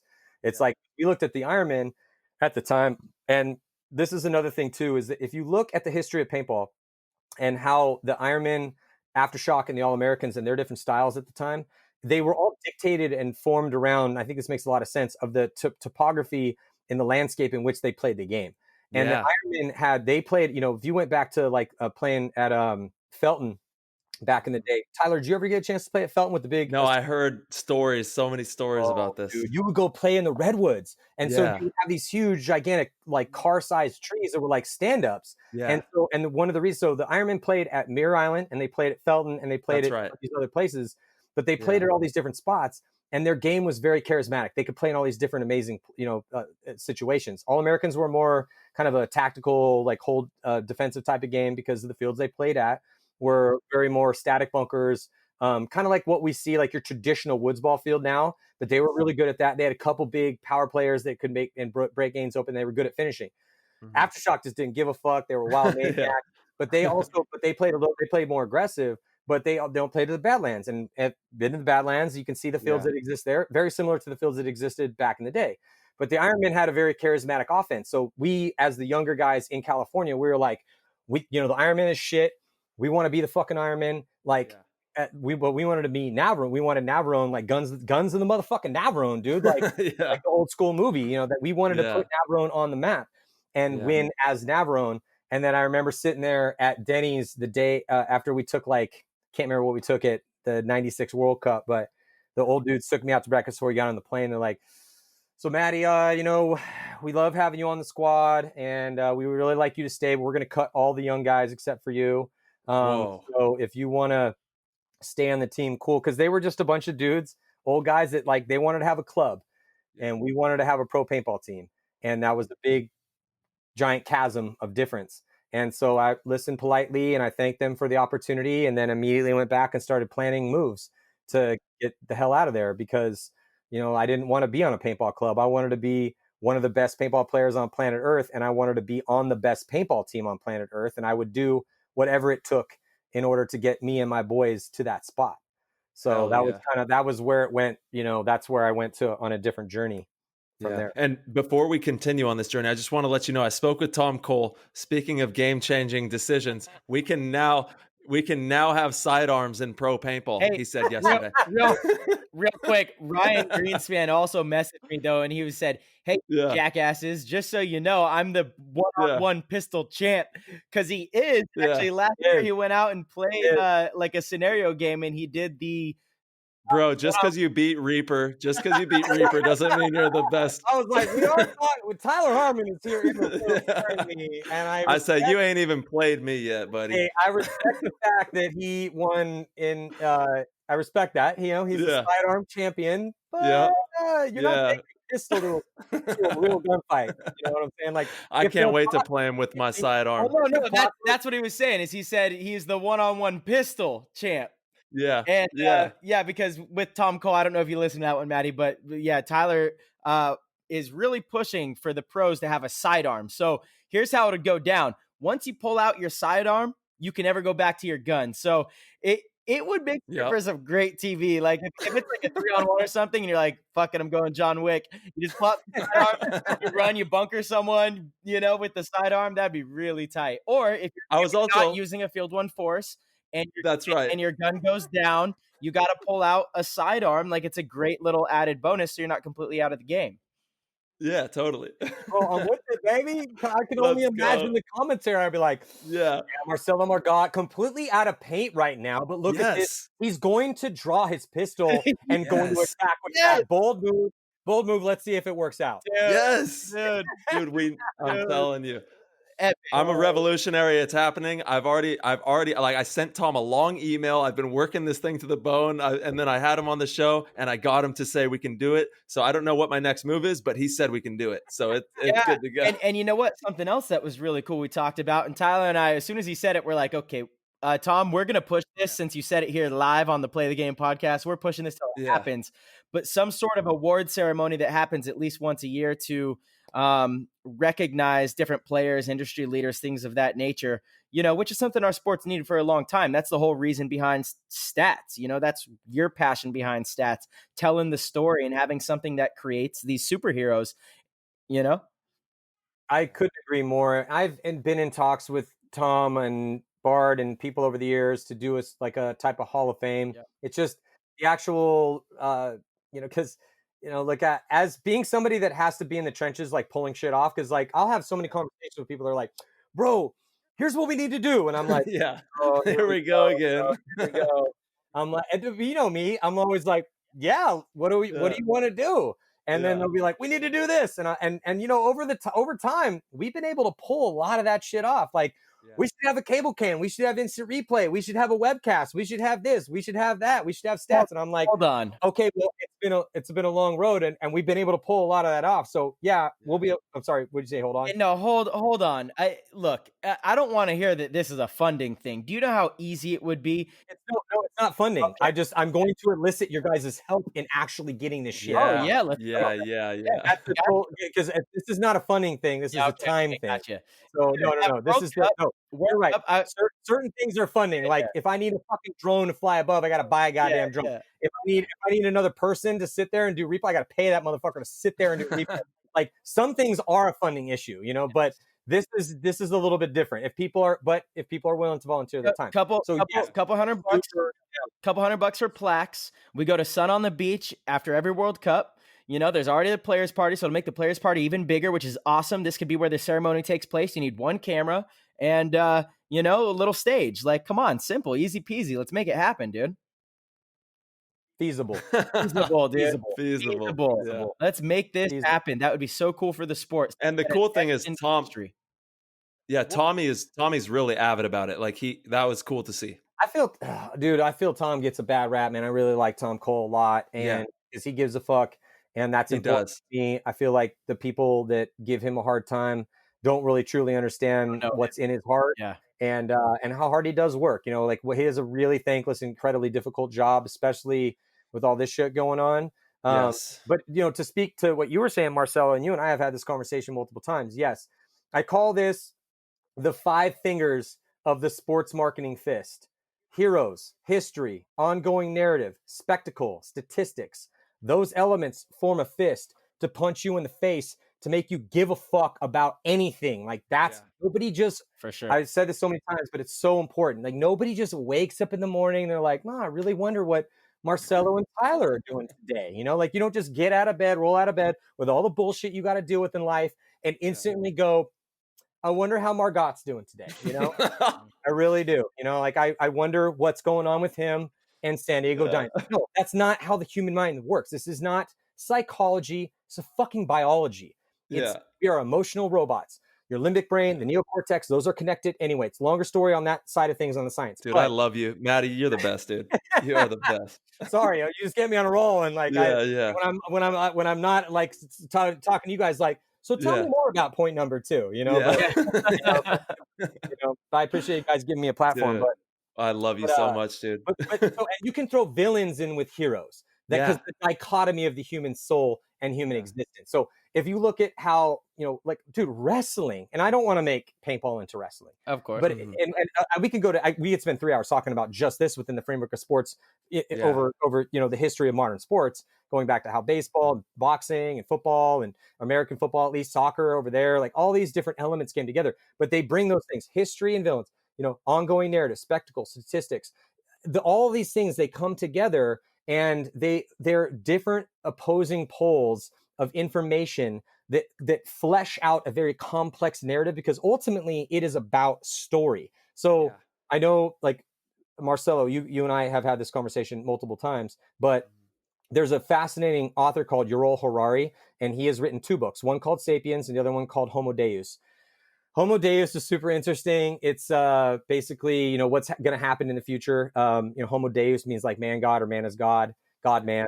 But that one's super crazy and a total mind fuck. But Sapiens, in Sapiens, he talks about how we got here. Mm-hmm. And one of the big principles in that book, and one of the reasons that he got super famous in the intellectual world, is he calls this specific element, our superpower, the thing that human beings have over different forms of life. It's called the intersubjective narrative. So, you know, as we're sitting here as human beings, you know, I'm literally just making noises with my mouth and tongue, and I'm using these noises, and you know these noises, and these noises are symbols. And so I use these symbols in order to make you understand, or make you, you know, so we can connect, you know, through this fucking vortex. Vortex. Yeah, you stole the word right out of my mouth. I mean, think about the vortex that we're connecting through. The shit's going through the ether. I'm connected to. I'm not on Wi-Fi because only rookies get on Wi-Fi when they're doing baby. I get it tethered in, baby. You know what I'm saying? Because I'm not fucking around with Wi-Fi. But when we were setting this up, I was like, Matty's gonna be just fine. We don't need to brief him on anything. Yeah, I just needed the links. I was just waiting for the links. Once you send me links, I'm like, click, and all right, yeah, we're good. Yeah, super fast, everything's fine. But you know, but think about how all this interconnection is happening. And anyway, but all that is just a conduit. It's like a highway. You know, when you highway it's sped up, more information gets to go through it. But what is that information? So the intersubjective narrative that Harari talks about is our superpower. And that is, you know, because it's like, well, okay, objective information. 2 and 2 is 4. Sky's blue, water's wet. Subjective information. Tyler Harmon's the greatest one-on-one player ever. You know, is that true? I mean, as it stands right now, it's looking like that could be true, but that is a subjective thing. That's my opinion. That is not objective truth yet. And even if we took it out 10 years and you and another dude show up and you guys battle back and forth or whatever it may be, like that's still going to be subjective. That's an argument. We could, like, is Tiger Woods the greatest golfer ever? I mean, that's a big conversation that's going on within the framework of golf right now. Kobe, LeBron, Jordan. It's in every sport, right? Literally, yeah, Marcelo took the words right out of my mouth. I was going to go basketball for you right after that. But, you know, that's the inner subjective narrative. And so in that situation but that's our superpower, because that is literally that hinges on the fate of nations and millions of lives. Money, the United States of America, like the dollar, the yen, the euro, the United States of America, God, the religion, Christianity, Islam. These are all stories that we tell each other that have power to change the objective reality of the world. And that is, I'm not just saying this shit because it sounds fucking cool. I'm not just like, oh, here are these things that we need to do. If you go back and you look at the history of all sports, so within the confines of paintball, like, yeah, dude, if I can't take a random person and be like, let me tell you, first of all, let me tell you a story of struggle. Because you have to start with conflict or crisis, or you bore your audience to fucking you know. But then I need to be able to back that up with a lot of different stuff. Well, this is, first of all, they did not start out in the best of situations.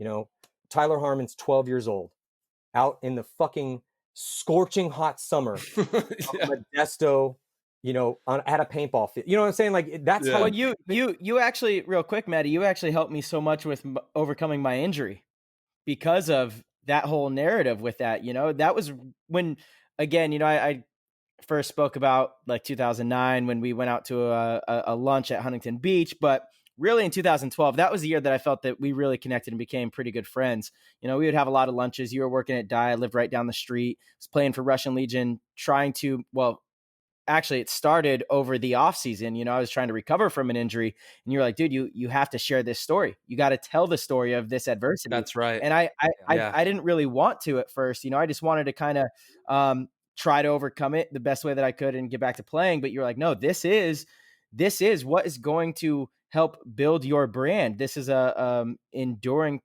part of your career. This is an endearing part. You know, if you can overcome adversities, that's what people fall in love with. And my God, I mean, you're right, 100%. And I've used that. Certainly, yeah. No, it's just, and I don't want this to sound like, you know, this is some like evil plan to get people to care about something they shouldn't care about. No, this is just how humans are. That's it. Yeah, exactly. It's like bar conversation, man. Like, think about it. If you're at a bar with your buddy and you're telling them a story, and this is, you know, when we take this to paintball, this is like one of the big reasons that when I look at the future of the sport, and where I came from and see what is and is not fascinating, like I'm really adamantly passionate about certain types of things, is because, you know, when I'm sitting at a bar and you guys, everybody knows this is a human thing. You're bar, family gathering, whatever, dude, you're with one of your friends and you're sitting there and you're trying to tell that person a story. You know whether or not you have them. You know, are they checking their phone? You know, when I'm telling you the story, are you looking at me in the eye and as I'm going through my story? Or are you kind of like, you're like, hey, no, sorry, dude, I just got a text from work. Yeah. Oh, sorry, the babes, it's the thing. Yeah, no, my bad. No, I'm into it. I'm into it. Okay, my bad. You know, like if or the famous. That's crazy. Yeah, that's crazy, man. Wow, crazy. That's crazy. Yeah. No, you can tell it's in the eyes, man. You know when you got somebody. You know what, you know. It's in the eyes, but what is it? How did you get them? You know, like how did you? And it's, I don't mean that like how did you get them? I mean, but how did you captivate them? What did you do that resonated with their emotion, their limbic brain? That's the part, right, Matty? You know, we talk about this all the time. You got to connect with that. You got to. Yeah. There's this adaptation. If anyone hasn't seen the film Adaptation, especially if you're somebody that's trying to create content, like, dude, you need to go watch this film immediately. All right, it is. We got to put that on the. Yeah, we're gonna have a movie night. Genius film. So essentially, it's written by. It's been a while for this one, but I think it's Charlie Kaufman. So he wrote Being John Malkovich, and he got super famous for writing that screenplay. So after Being John Malkovich, but this is what's so crazy. So then he got assigned this, like the powers that be, they were like, hey, we want your next project to write this book from Susan Orlean called The Orchid Thief. We would like you to turn that into a screenplay. And so as he's sitting there trying to turn The Orchid Thief into a screenplay, and he realizes that he's not really going to be able to do it in a way that it's going to make a good story. And so he then just out of whole cloth creates this fucking crazy narrative. And he writes this film called Adaptation, where he just then creates fictional characters and is just playing with form. And so Nick Cage plays two twin brothers that don't exist in real life. So the Susan Orlean, real author, Orchid Thief, real book, in real life. Nick Cage plays a fictional character, and so he plays two of them, and one of them is basically Kaufman. And so he's a writer, he's a screenwriter, and he is the screenwriter of Being John Malkovich. And so he gets assigned to write Susan Orlean's book as a screenplay, and he can't do it. So that's as the film goes on. Like, so then he goes to Robert McKee's story, which is a real dude and a real seminar you can go to. It's a famous seminar in Hollywood. All the best writers go to this. It's incredibly expensive. And so he's written all these books about story. And so so McKee's played by, maybe butchering his name again, it's been a while, but so he's played by this famous actor who was in Braveheart and the Scottish guy. And so Nick Cage's character, one of them, the screenwriter guy, is sitting there and he's listening to McKee give his speech and stuff, and he's like, raises his hand, he's like, yes, you. And he's like, well, what if you're trying to write a story in which nothing much happens, like kind of like the real world? And the guy looks at him and goes, first of all, if you write a screenplay without conflict or crisis, you will bore your audience to fucking tears. And second of all, nothing happens in the real world. Are you out of your fucking mind? Are you crazy? Like, he's like, every day on planet Earth, a man betrays his best friend for a woman. Every day, a woman leaves her child on the steps of a church. Like, if you can't find this stuff in real life and bring it into your story, then you're completely fucked. Like, that you're never going to write a story that anyone ever wants to hear or see.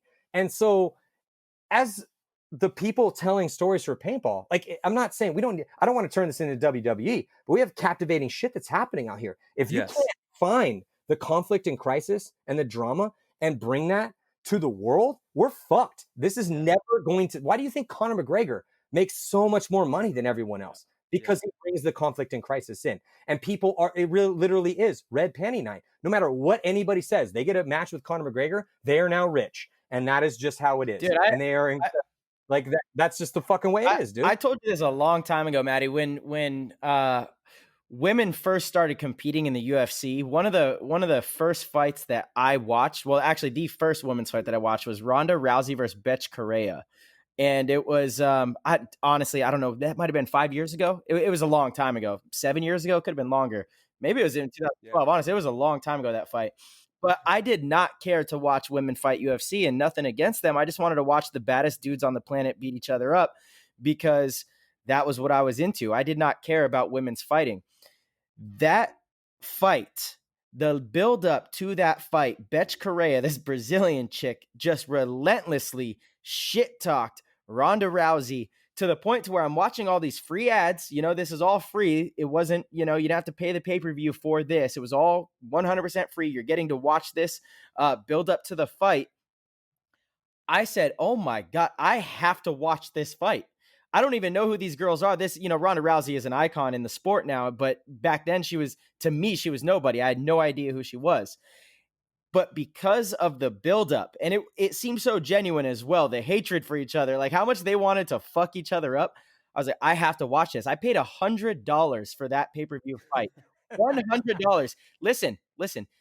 The fight was 16 seconds. Ronda Rousey beat up Betch Correa in 16 seconds. And everyone was like, oh, what the fuck? I was so stoked because I wanted Betch Correa to get her ass kicked with like she did all the shit talking, but I was like, dude, I don't like it. She's classless, you know, and you're talking to the one who's like better. So I was happy to spend my $100 for 16 seconds of entertainment. Because of the buildup, the conflict, the everything you're talking about, the story. And again, I've told you this story, Matty. I'm sure you remember it, but I tell that story pretty often because to me it shows a very simple thing. That something triggered my mind to give a fuck enough to where I was going to pay $100 to watch this fight, you know, and it was because I was emotionally invested. My limbic brain was saying, I got to see this, you know, I got to see this. How does this turn out? There's a great example too. Perfect. Yes. And I remember having that conversation with you, but I love our conversations. I wish COVID wasn't here so we could have more of them. And Tyler, I wish you lived in San Diego. So we could do that man. Too. It's a scorcher out here. Yeah. But And then, I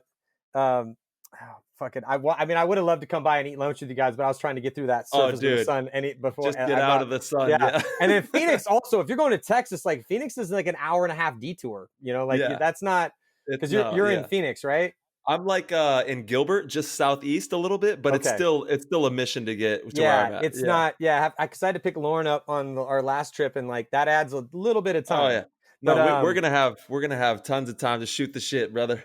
Yeah, for sure. Yeah. But no, but that story element is so important. Like it cannot be overstated, because if you go back and you look at the history of every single sport, just before I get to this little anecdote. So if you look at baseball, I mean, baseball's popularity is actually super fascinating. Now, it coincided in the 1920s, and there's a really awesome book by Bill Bryson, who wrote a short history of nearly everything, but he wrote this illuminating book called 1927 One Summer 1927. But in it, he follows a couple different things that happened in this really brief time period. One of them was Charles Lindbergh's flight across the Atlantic. Yeah. The other one was arguably the best baseball team that ever existed, the New York Yankees at the time, and then Babe Ruth. But if you follow how the baseball became, you know, America's pastime, it's because at the time radio was becoming a thing, and then there was an explosion of newspapers, and then unions had come in and actually taken a little bit of time back from their employers. So these human beings had a little bit more time to contemplate things that were happening in the world while more things were happening, and then you had this larger than life personality. But this wasn't just some random twist of fate. It was a random twist of fate, but also as that was happening, the powers that be that had money invested in making sure that they were getting the shit covered were putting journalists hanging out with Babe Ruth like literally kicking it with him on trains, getting hammered with him, banging chicks with him, like doing all sorts of crazy stuff in order to but they would kept a lot of stuff secret. Yeah, sure. But they were following his heroic deeds, and in order to, again, heroes, history, ongoing narrative, spectacle, statistics. These are all elements that come together. So, he's a gigantic, larger than life personality. The ongoing narrative is there constantly. He's hitting tons of home runs that are a huge spectacle because no one hit home runs like that before. And you could listen to it on the radio, and which was a new phenomenon at the time, which was starting to infect a lot of households. And you could read about that every day in the newspaper. And they were literally putting these reporters with them on the train so they could have daily updates. Like, it's not a giant surprise why baseball became super popular at the time. And then Jack Dempsey, he tells that story too. Boxing, same story there. So an anecdote here. I remember when Mayweather was fighting Ricky Hatton, and I go over at the time, the girl that Nikki Cuba was dating at the time. I go over to their house, and I'm going over there to watch HBO's 24/7. Now, why would HBO spend a shit ton of money to produce a very thorough and expensive documentary piece on a guy like Floyd Mayweather? Why would they do that? Because it's a no-brainer, okay, we're spending this money so that when the pay-per-view comes in, we're addicting people to this story so that they need to know what happens. Not want, they need to know because their limbic brain has been ignited. Yeah. They are addicted in every possible way to the story. So, and I was super stoked that they were doing this show. I love boxing. I grew up watching boxing with my old man, with Mike Tyson and Larry Holmes back in the day. I've been a fan of the UFC since UFC 1. I was the kid in high school. As I was like getting everyone to go play paintball, I was also getting everyone to come over to my house and pay $5 so we could get UFC 2 on pay-per-view. So we still do that when we come to Ryan's house. If there's a fight, I always see you at the fight nights. We watch the UFC together. I love the UFC. Huge fan. So I go over there, and his girlfriend, she greets me, and she's like, "Hey, Matty, how you doing?" I'm like, "Oh, I'm doing good." She's like, "What are you doing coming over?" Like, not like, "Why are you here?" But just like, "Oh, like, hey, what's up? I didn't know you were coming. What's going on?" I'm like, "Well, we're coming over here to watch the very first 24/7 with Floyd Mayweather fighting Ricky Hatton. It's going to be this crazy boxing match. Like, do you want to watch it with us?" And she's like, "No," similar to my mom, and I get it. No, I hate boxing. It's violent. It's boring. Just not into it. I was like, okay, fair enough. Didn't think much of it. Like, literally, like, that was it. That was the entire experience for me. I go in, me and Nikki are watching it. We're in rapture. We're like, oh, this is so tight. This is going to be amazing. So we watch the whole thing. Then fast forward, and we show up to watch the fight. And we go to a bar, and everyone has to show up and pay like $15 to get into this bar, in which you're then going to buy beers at a rate of $6 to $7 a beer, and you're going to pay too much for food. And so we all show up there that night, and sure enough, there's this girl. And I'm like, what the hell? I'm like, I look at her and I go, "Hey, I thought you didn't like boxing. Like, why are you here? You're going to pay 15, like, as she's literally paying money to get in and about to pay more money to be there to drink booze. And then she goes, and this is just so perfect. She goes, "Yeah, I do. I hate boxing, but I just really want to see Mayweather get his ass kicked. I hate that guy. I can't stand Mayweather. I hope he gets knocked out tonight. And I just want to see Hatton win." And I was like, yep. And that is all of humanity. Yeah. That is a little tiny microcosm of all of humanity. Yes. And if you don't understand that, and you don't understand the power of that, then you are not playing the same game that the rest of the world's playing. I don't care if it's a product or a podcast or whatever the fuck it is you're trying to make people care about. If you don't have all these different things, then what are we doing? And so I've been trying to be in the trenches, pushing those issues since I retired at that specific time for that specific reason. So yeah, Matty, I definitely want to. And again, there's so much gold here. There's so many things we could talk about and discuss, but I absolutely want to kind of dive back into your playing career and how that did transition to where you are now. And because not only your passion, but your intelligence, your talent, and your ability to pushed the sport forward is unprecedented. Nobody else has ever come close. And that's why you are the voice of paintball. That's why you are the person that everybody calls if they want somebody to commentate their webcast or tell their story or write something about the event, whatever it is, you're the guy for a reason. But you had a equally successful career playing, winning tournaments with 2 legendary franchises. For me, I'm sure there was more than that. I mean, well, we talked about Navarone as well, but the Ironmen, Excessive. So let's, and we don't have to get too deep into it, but we definitely want to talk about your playing career a little bit more, especially when you had much success being one of the best back players to ever play the game. The hyperball tubes, the double stand-ups in the back with your autococker, backwards hat, down. It wasn't. Well, hey, just real quick, I just would like to make a statement about the autococker. So this is another perfect example of why marketing works. Because every now and then, there's a couple. If you're a paintball guy, like there's a couple examples of like marketing working. Because every now and then you'll meet somebody like, oh, marketing doesn't work, and I'm like, you don't know what the fuck's going on. But first of all, if it's a guy and they're married, I'll be like, did you buy your wife a diamond ring? And if they go, yeah, I did, I'll be like, marketing works, my friend. Do you want me to tell you the story of diamonds? Can you tell us that real quick? Because I actually had this conversation today. I would really, bro. You don't have to. You don't want to, but no, wormhole. I'm down to tell the story. But I mean, I just. This is like, I got to be a little quiet here because the wife might get angry at me. But no, she understands. I already caved. It is what it is. But so diamonds are neither rare nor worth a shit ton of money. They are only that way because the De Beers Diamond Company has, for the past 100 years, really had a stranglehold on their supply and how much they cost. So yes, back in the day, if you were a Raj in India in the 1700s or the British royal family, or, up until, modern extraction techniques and before we kind of mapped the world, then diamonds were decently rare, but they found it's a longer story. We could literally spend a long time. Course, so just the real quick version of it is, and there's a drunk history on this. Like just go YouTube. That's where I saw it. That's where I saw it.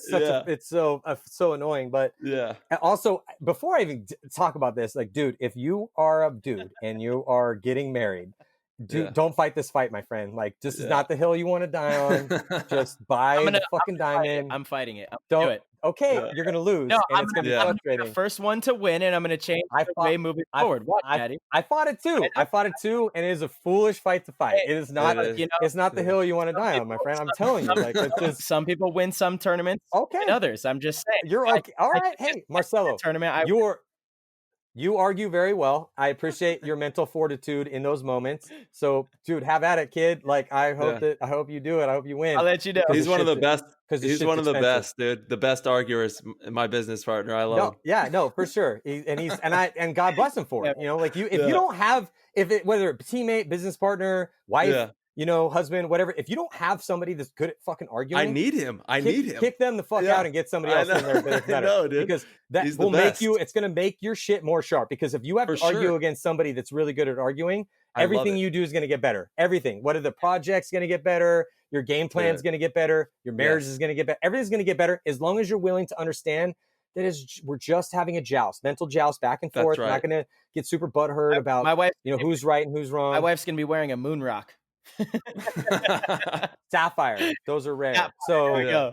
Sapphire, those are rare. But no, just it's like the because so anyway, it's a long story short, but so the diamonds have essentially become a cultural thing going back 100 years because the diamond companies went to Hollywood and certain influential people, marketing, and they were like, hey, we're going to give you some diamonds, make this shit like diamonds are a girl's best friend. Total bullshit. That's marketing. But also human beings love sparkly shit, and diamonds have a great story. They have a great story. This shirt makes diamonds. It's just a great story. Think about it. You have this substance, carbon, that can be as soft as a pencil. We're made of carbon, but when exerted through the through cosmic time, geologic time, and the pressures of the earth, and all this crazy shit that happens, and all of a sudden it just pukes out these amazingly pure little crystals that that you take, and then you sand them down, and so through the cauldron, in the crucible of the earth, they come out, and then you find these very rare little shiny stones, and you shine them up and cut them perfectly. The princess cuts, like a beautiful invention of human beings, because it sparkles so perfectly. And human beings love sparkly shit. We love gold, we love silver. We like nice cars with a nice paint job. Like, you can't sell sell a Lamborghini without a paint job? Of course not. You need the sparkle, right? So it's just all fucking bullshit, and there's no substance there at all. But I'm just telling you guys, don't fight that fight. Trust me, please. Like, just he's a wise man. Just don't fight those fights. Just don't fight this. Just pay the money. Find a good jeweler. Pay the smallest amount you possibly can, and buy the best diamond you can. Because also they can literally. What'd you say? Isn't it also a pretty cruel practice? The whole diamond. Yeah. Do you really want a diamond that's been flushed out of an African river by the the little nimble fingers of some poor 10-year-old slave? That's like as AK-47 from the local warlord on them, like then funds their bullshit ass communist regime. Like, is that what you really want? Blood diamond? Sapphire. Sapphire happen. That's gonna be it, bro. I'm telling you, sapphire is beautiful. They're rare. They are actually incredibly rare. Yeah, it's gonna be the prerequisite. As soon as I have the discussion, sapphire. Fucking diamond. Where are we going before diamonds? I want to pick back up with after you had that breakfast. You had the breakfast, and then you're on the adventure now. You're going to find a new team. Let's pick right up back there. Okay, so it's 1996. Everyone got cut but me. And I was like, dude, I'm out, man. Like, this is not what I signed up for. I signed up to make Navarone great. I didn't sign up for the old dudes to roll up every other weekend, every now and then like coast on our ability, because I'm in my backyard doing drills, learning how to shoot left-handed. You're getting punked out of your bunker from a million miles away and you're fat and slow. So, I'm sorry, but this is not what I came here for. Thank you so much. You want to win championships. Yeah, I want to win championships. And I wanted to win them with Navarone, and if you look at, and I really did try to, because I had a lot of offers at the time when I was doing really well, but I always stayed with the same team. Even the transition from Ironmen to excessive, which we could get into. But anyway, so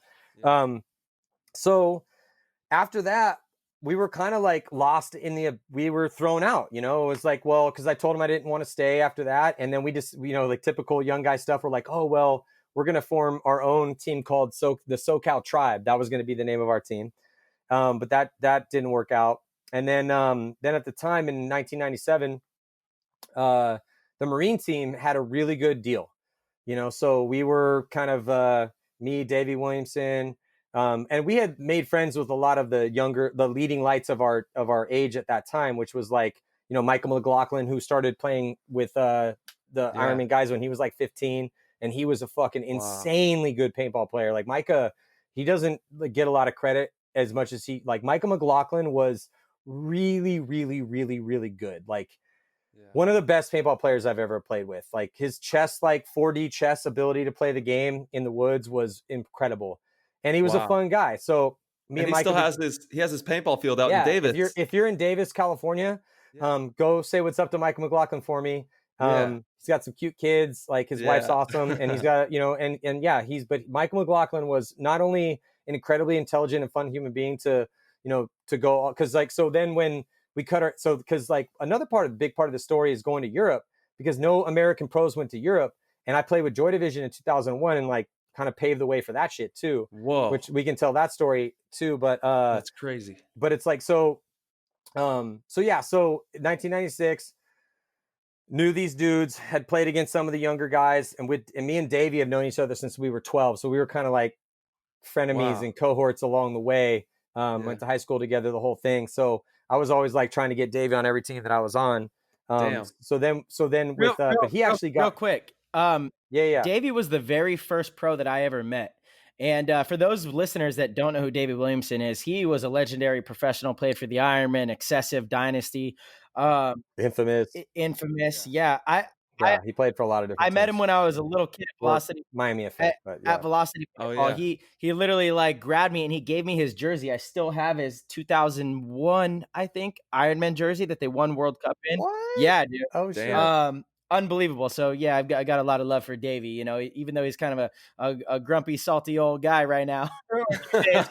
I just Davey was just with us with his so Davey's got 3 beautiful little girls, an awesome wife, but I'm 42. I've known Davey now for 30 years. Damn. Wow. 30 years, dude. Awesome, dude. We went to middle school together. But yeah, so he was there in that first day playing paintball. But Davey was a really good football player. Like I played football, but I wasn't really good at it. I played baseball, but I wasn't really good at it. I mean, I was good enough to be on the teams.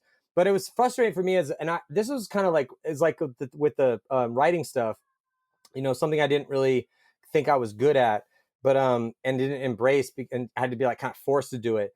But it was but I went into kindergarten when I was 4, so I was always like younger and littler than everybody when I was in school. But I was so happy in retrospect that happened because I mean I'm 6'1" and 205 pounds now, but like I was not big when I was, you know, like it took me a while to get to that stage. So I'm so happy that I was like undersized and always like had a chip on my shoulder, like, fuck you. Like, I'm going to try to, you know, exert my will here because I'm not big enough to beat you guys up, but I'm going to try to find a way to get in, you know? Yeah, totally. Because when I did finally grow up and grow into my body, it really helped me. And so like, I feel like that's that age old thing. It's like, you know, Tyler, I know you got boys, but it's like having that ability to, you know, put pressure on. It's like the diamond, you know, how does a diamond shine? A diamond shines because you take something that carbon is super sorry, but carbon is an incredibly basic thing, but when you exert pressure, there's so many different metaphors in nature for this that it's so fascinating. But that is so fucking true though, man. Like if you don't have pressure exerted upon you, you are never going to know how much you can shine. And if you shy away from that pressure, oh man, like first of all, that's cowardice. But second of all, you're never going to know you're not made of glass until you get underneath that pressure. So anyway, so I'm glad that Davey was there for that because we were able to push each other through a lot of this shit. But so Davey gets on and we were, you know, working at a movie theater at the time. And I remember when he showed up with all of his shit, he's like, oh dude, fucking Marine team's the way to go, bro. Look at all this free shit that I got. Like it's a free ride. And I was like, nah, we should try to do our own thing. And he's like, fuck that. He's like, dude, they got this awesome deal. Like we should probably take that. We'll blow these guys up. And I was like, you know, maybe that's the move. And so then we got a lot of our guys onto Marine team and we just ran a racket with Marine team in 1997. 1997, we won every single Great Western tournament there was. 10-man, 5-man. We had 2 5-mans, a 10-man that was unbeatable. We just fucked everybody up. Like Hostile Takeover was one of our competitors. That's where HK Army came from because it was like the HK kids. That's right. You know, that's where HK comes from. But like, but we just fucked everyone up in 1997. We went to World Cup that year and we took 3rd. We got a bad beat in the semis. We had because it was 10-man. It was like if you didn't, you know, do perfect. And so this was amateur. So this was like us going with these like actual Marines, you know, because at the time they had a good deal because, you know, it was like Gulf War. They had that sort of the funding from the Gulf War in the early 90s. And then, so they had a really, really, really good deal. Longer story, but so 1997, we just completely fucked everyone up, you know, on the West Coast, exerting the West Coast offense on the Marine West team. Coast ball, baby. Let's go. Yeah, dude. We were trying to put Cali back on the map, you know, like that's what we wanted to do. Now that coincided with the Ironmen getting bad, you know, so the Ironmen started to do shitty and they were not doing well.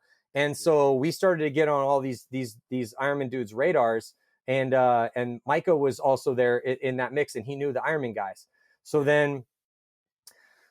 we were just running a racket on the West Coast in the Great Western Series, went to World Cup, took 3rd. And then in 1998, then we got on the Paraplegic Turtles because that was that was a really good deal. I got a Ron King jersey too. Yeah. So it was like, because things were kind of falling off the rails with the Marine team. It was like, I think Gunny was having like an affair with this chick. And like, it was, there was like all this like crazy shit that was going on. I think Ron lives in Arizona. I think I saw him at Battle Zone Paintball out there. Lives in that area, Utah or Arizona. He does live somewhere over there. Yeah. Shout out to the Turtles, baby. Let's go. No, Ron King. So basically, and this is when, you know, Todd came in. So it's like, dude, I love me some Todd Martinez. And Dude, he's my spirit animal. That's my spirit right there. I've told this story before, but the very first time I met Todd Martinez, we were on Navarone and we were playing at Camp Pendleton. So Davey and I, we like built the Camp Pendleton paintball field one year during the summer, getting paid like just nothing. Yeah. Going up there with a fucking machete, getting Jack in the Box for lunch and just carving that field out with our bare hands, like over the summer after we graduated high school, just killing rattlesnakes and shit. But so we met Todd, and then I went up to Todd with all the kids, the Marine team. He's on the Marine team kids, and we needed a guy. And I went over and I was like, all these kids were sitting on a little hill, and I was like, hey, any of you kids want to get a game? And they knew who we were. And so I was like, and they were all super intimidated, but Todd wasn't. And he looked right at me. He's like, I'll play. And I was like, all right, what's your name? He's like, Todd Martinez. And I was like, let's go. Are you fast? And he's like, hell yeah. I'm like, are you faster than that guy? To point at my guy, Tim Kobayashi, this Japanese dude who's just fucking blazing fast. Yeah. And he's like, I'm not as fast as Tim, but I'm pretty goddamn fast. And I was like, all right, you're going to run all the way to the 50 off the break and you shoot left. Can you make it? He's like, I will make it, Matty. I promise you. I was like, all right. And that's how we met Todd. And then and Todd was super cool. So then we started so we would bring Todd to our high school, we were just out of high school, like right after that, 18, 19 years old.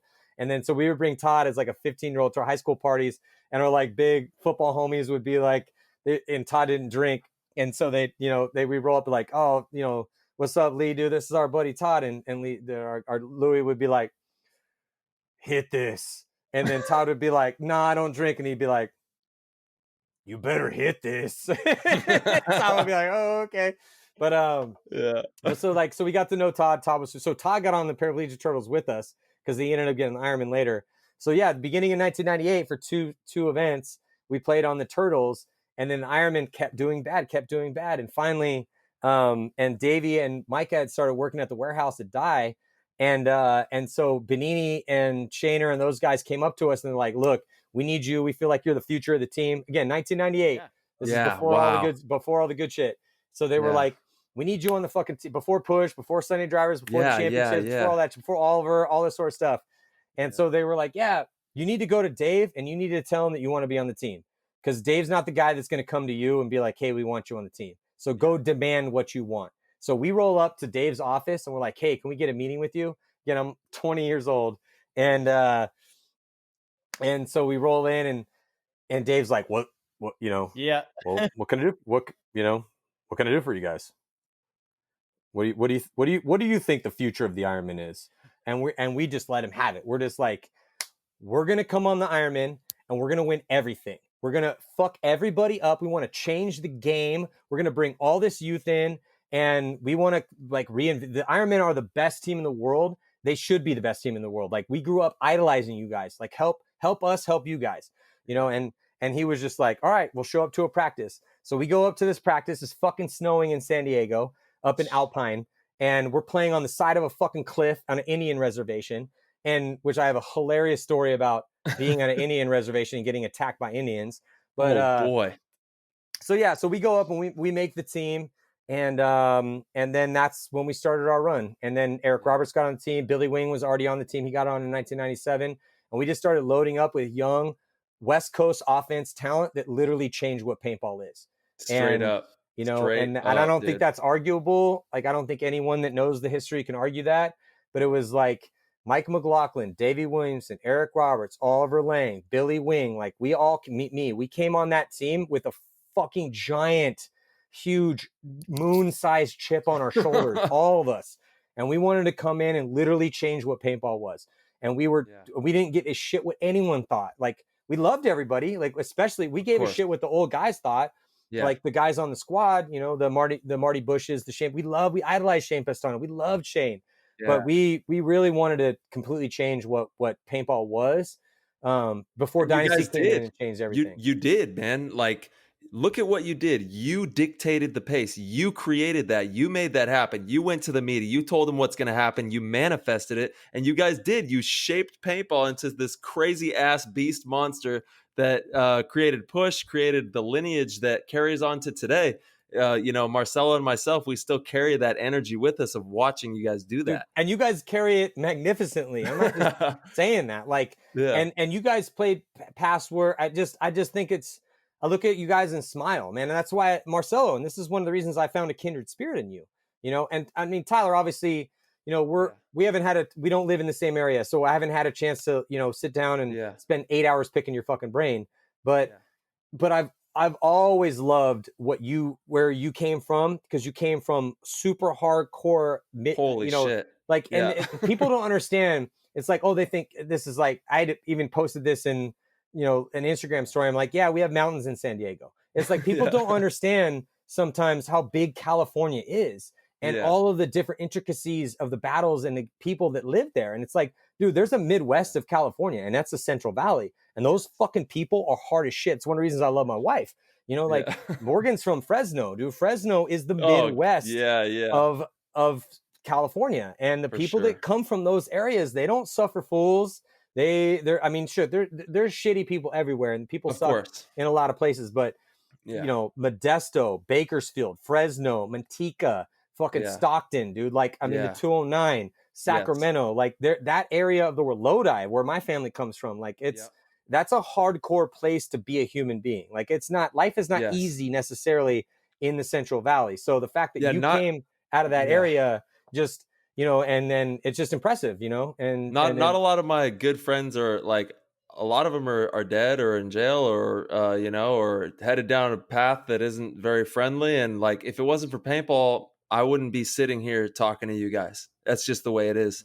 You know, paintball saved my life. The game, baby. It is the game, straight up. Yeah, absolutely. And Rich Telfer would probably say the same shit. You know, it's like, you know, it's like Rich was going down a bad path, and you know, you should get Rich on the show too. He's on my list. He's at the top of the list. I can't wait to have Rich on. Just have him go down that rabbit hole, because he doesn't like to talk about that shit. You're gonna have to pry him out of that. But I'm just a big fan of, like, you know, that's why I told you guys, I'm like, you want to ask me anything. I will literally tell you about anything, and I will try to be as honest as I possibly can. Now, not everything's for public consumption. There's like certain shit that's like, whether emotionally or whatever, but there's not a lot of shit I won't talk about. You know, it makes the story, baby. That's what you need. You gotta have this. Well, and honestly, honestly, it's like, yeah, for sure. And because it's just like, look, man, and also, like, dude, we got Tim Montresor dying fucking last week. I could go out tomorrow, you know? I got a fucking tattoo on my chest that says "For tomorrow we die" for a fucking reason, man. You know, like that, for tomorrow we die. That's not that wasn't like a cute little saying I got on my fucking chest. This is for people that actually fucking died. So, you know, like, that's means a lot to me, man. And I live my life that way. And that's why I have all these fun ass experiences. That's why I have awesome friends like you guys. Marcelo, that's why when I saw you and I found a kindred spirit, I'm like, I'm gonna carve time out for this guy. Like, I'm gonna sit down and we're 4 hours, whatever, dude. Let's go drink beers. Let's talk about the world. I love what you were doing. And you know, I would defend you till the cows came home. Anytime anyone said anything negatively about you, I'd be like, no, this dude is a good fucking guy. Have you talked to him for a long period of time? Oh, you haven't? Then shut the fuck up. You know, like, you don't know what this dude is and what he's trying to accomplish. Like, I don't care what anecdotal bullshit experience you have with him that gave you a negative thing about this guy. Like, he's a fucking good dude, and he's one of the hardest workers that we have. So like, I respect everyone's opinion, but I also have my fucking opinion too. And my opinion is this dude's solid gold. So and I think I'll die on that fucking hill, you know. And I'm a pretty good judge of character, I like to think, as well. And you know, I didn't just choose some Joe Schmo off the block, you know what I'm saying, to do this program with, to play the game with, to build my life with, you know what I'm saying. This guy's as solid as they come, you know. Absolutely, for sure. So. So I belong to the game, baby. You really do. You're a lifer. I'm a lifer. But but so going back to that shit, it was like, that was what we wanted to carve out. That's what we wanted to achieve. We were willing to call our shot. I'm glad we were able to do that. But it's like the do the work type part of it, right? So I came up again in an era when no one was shooting left-handed. I would literally just run countless drills to do that. I would literally, like I said, go and work 3 fucking jobs. I was teching guns at a school, at a paintball shop, working. I was a manager at a movie theater. And then on Fridays, I would go and put signs up, you know, and going to college to get a college degree, you know, and playing pro paintball, because the work. Don't be a pussy. You know what I'm saying? Yeah, like, dude, you got to do people say do the work, but it's like, you got to actually do the work, you know, like, and don't be a coward about it, you know? So, and because I just think a lot of people don't understand what do the work means. It's like I hear very timid explanations of what it's do like the work win means. World Cup, win World Cup, like the hashtag win World Cup. It's like, no, do you know what that means? Like, you got to do the fucking work. You got to clock in. Yeah. So, so then we got on that team and like, dude, the Ironmen were not good at that time. And we were not really elite either. But we then would just beat the living shit out of each other in practices. Yeah. And go to Rich Telford's field and do spool drills when it was 45 degrees in the morning and shoot our hands until like I still have fucked up hands for that, and so does everyone that probably talk did about that. the spool drill. This shit haunts me. It's like because I was like 12 years old, 11, 12 years old doing this spool drill out there, and I would watch you guys do it and hop in and and just get my fucking, like you said, your hands are falling off your body because you're so damn close. You have like these little plastic cans in the middle, and then spools. Yeah. So imagine, spools, big, gigantic wooden spools that are man-sized, that would normally hold some sort of cable. Those are put about, they were set up about like maybe 20 feet away, 20 feet away. In the middle of that spool was a cone. And the object of the drill was to touch that cone. So what you had to do was in 20 feet away, and you would, we could do different variances, but you would have a person here shooting right-handed or left-handed, or you could do one-on-one. Yeah. But honestly, depending on how big the practice was, if we had a shit ton of people there, you would go 4. If it was just us, we go one-on-one, and you would go back and forth, and you would just then gunfight. And this was a drill we would do to warm up. And when you would go to Modesto in the winter, in the early part of the season, it would be 40 degrees in the morning when you woke up. And which everybody that lives in the Midwest is like, that's still coward shit. That's nothing. But still, for us in California, 40 degrees. But so you couldn't really feel your hands, and you're like, oh, and it's gonna suck. It's gonna hurt because you would just do it over and over and over and over and over and over and over and over and over. And so you would just do this drill, and that's how we would warm up, and that was the spool drill, and but it toughened you up. Oh, and we would do, and that was the point of the drills, though. So again, going from a place in 1993 and 94 where there were no drills, and then over time we were the generation that was like, because I came from baseball and football, so I'm like, oh well, we have to do drills. You have to train the skill, and so we came, and then all of us that came in at that time, we all started making these drills up from whole cloth. Again, there was no like old men to consult on what drills. There was no book. Like buy Marcelo's book if you guys have Paintball IQ, buy it. But shameless plug. Rich Telford wanted you to bleed. He wanted you to fucking feel pain, and he wanted you to get tough. I'll never forget to this day. I was 11 years old, and that was my home field. I love you. This is why I love you, Tyler. You came up in that. Dude, you were 12 doing that. That's ridiculous, dude. And dude, Rich Telford, I'll never forget. He told me. And I didn't even know what it meant at the time. Like, I was so young. He was telling me, don't be timid. And I had to ask, what does that mean? And it made me look at life completely different from that moment moving forward. But what's interesting, Tyler, because I can go back, like, I remember you as a 12 and 13-year-old kid. I wouldn't necessarily describe you as timid because first of all, you were there. So you're definitely not by default timid in the fact that you were actually there with us. Again, like when I showed up and I'm 15, 16 and all these grown ass men are around me, like all these gnarly construction workers that are just talking about like all sorts of crazy shit and like all these different people. I was the youngest guy there by far. Wasn't even close. There was no one else. It was just me, 15, 16, and then dudes that were like 28 and 30s. You show up and there was no other 12 and 13-year-olds there. No. It was just you. So when I remember seeing you come around, I'm like, who's the midget? Like who's, and they're like, this is Tyler Harmon. And I'm like, who's Tyler Harmon? And they're like, oh, he's going to be really good one day. He's like one of the young kids on Bobby's team. And I was like, all right, well, let's see how good he is, because that's how it is with us. It was like, cool. I don't really care what anyone tells you about me. It's what do I see with my own eyes? This is why stats are so important, because it's all subjective knowledge until we actually codify it and make it objective. Yes. But then, dude, and then you would just show up and you would just do spool drills with us and not complain. what's interesting is like seeing you as a grown ass man and a dad now, and as such a dominant paintball player, and seeing you as a 12 and 13-year-old kid. I think that paintball, this is why, again, gifts of the game. Yeah. Marcelo, same thing with you. You were always such an intelligent, well-spoken child. You know, like when you were around, I mean, I barely remember you when you were kind of around, but I do remember you. But anytime I remember you, you were like, you know, you weren't saying dumb stuff. You weren't acting stupid. You were there and attentive. I mean, you were doing the things that you would expect out of a mind that was like kind of that something good could come out of. And so both of you, when you were so young, because it's like, Tyler, how old are you now? I'm 31. And then Marcelo, you're 23, right? 26 and holding, baby.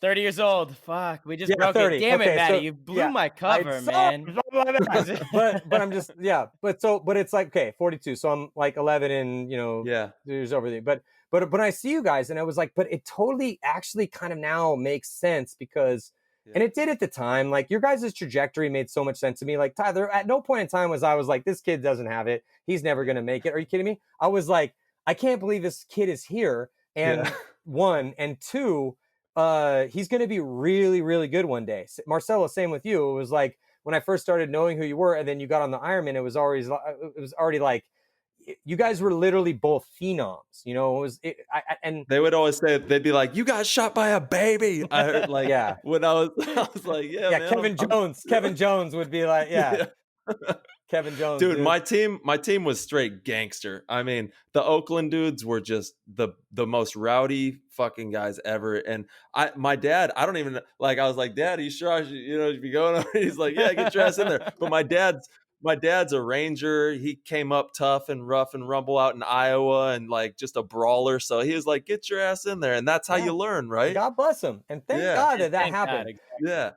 thank God that happened because again, it brought the best out of you guys. Like you guys, like who knows what would have happened if you didn't get put to the fire right away. Yeah. You know, it's like, all right, let's drag this kid and let's put him in the fire. This is why when I talk to parents very often, actually, you know, parents will come up to me. I'm sure you guys get the same sort of thing. And they'll be like, well, you know, what do you think I should do with this or this situation? I'm like, look, I understand this is difficult. And this is, and I don't want your child to be, you know, hurt in any way. I don't want them to, but I promise you that emotionally and as a mind, a human mind that has to exist on planet Earth and do things, build relationships with people, all these different elements, these very chaotic elements that we have to put together. Yes.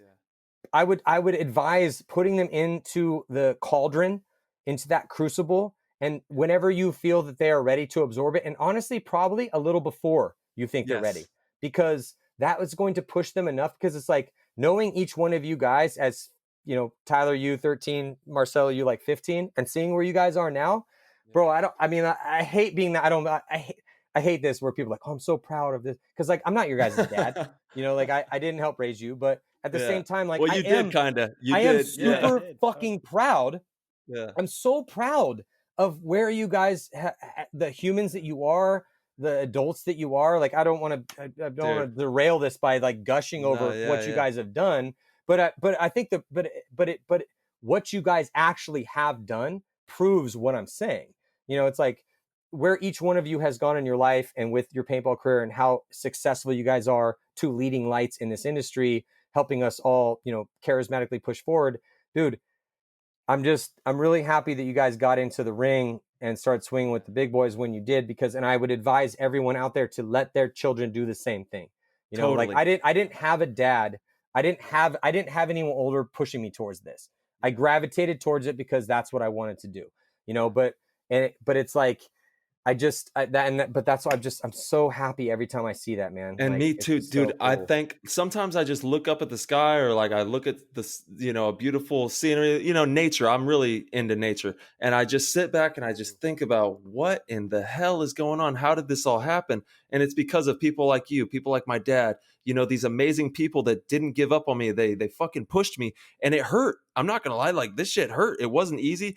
And I want it to continue to kind of hurt. I mean, I don't wish pain upon anybody, but I do know that the successful. I do a little bit.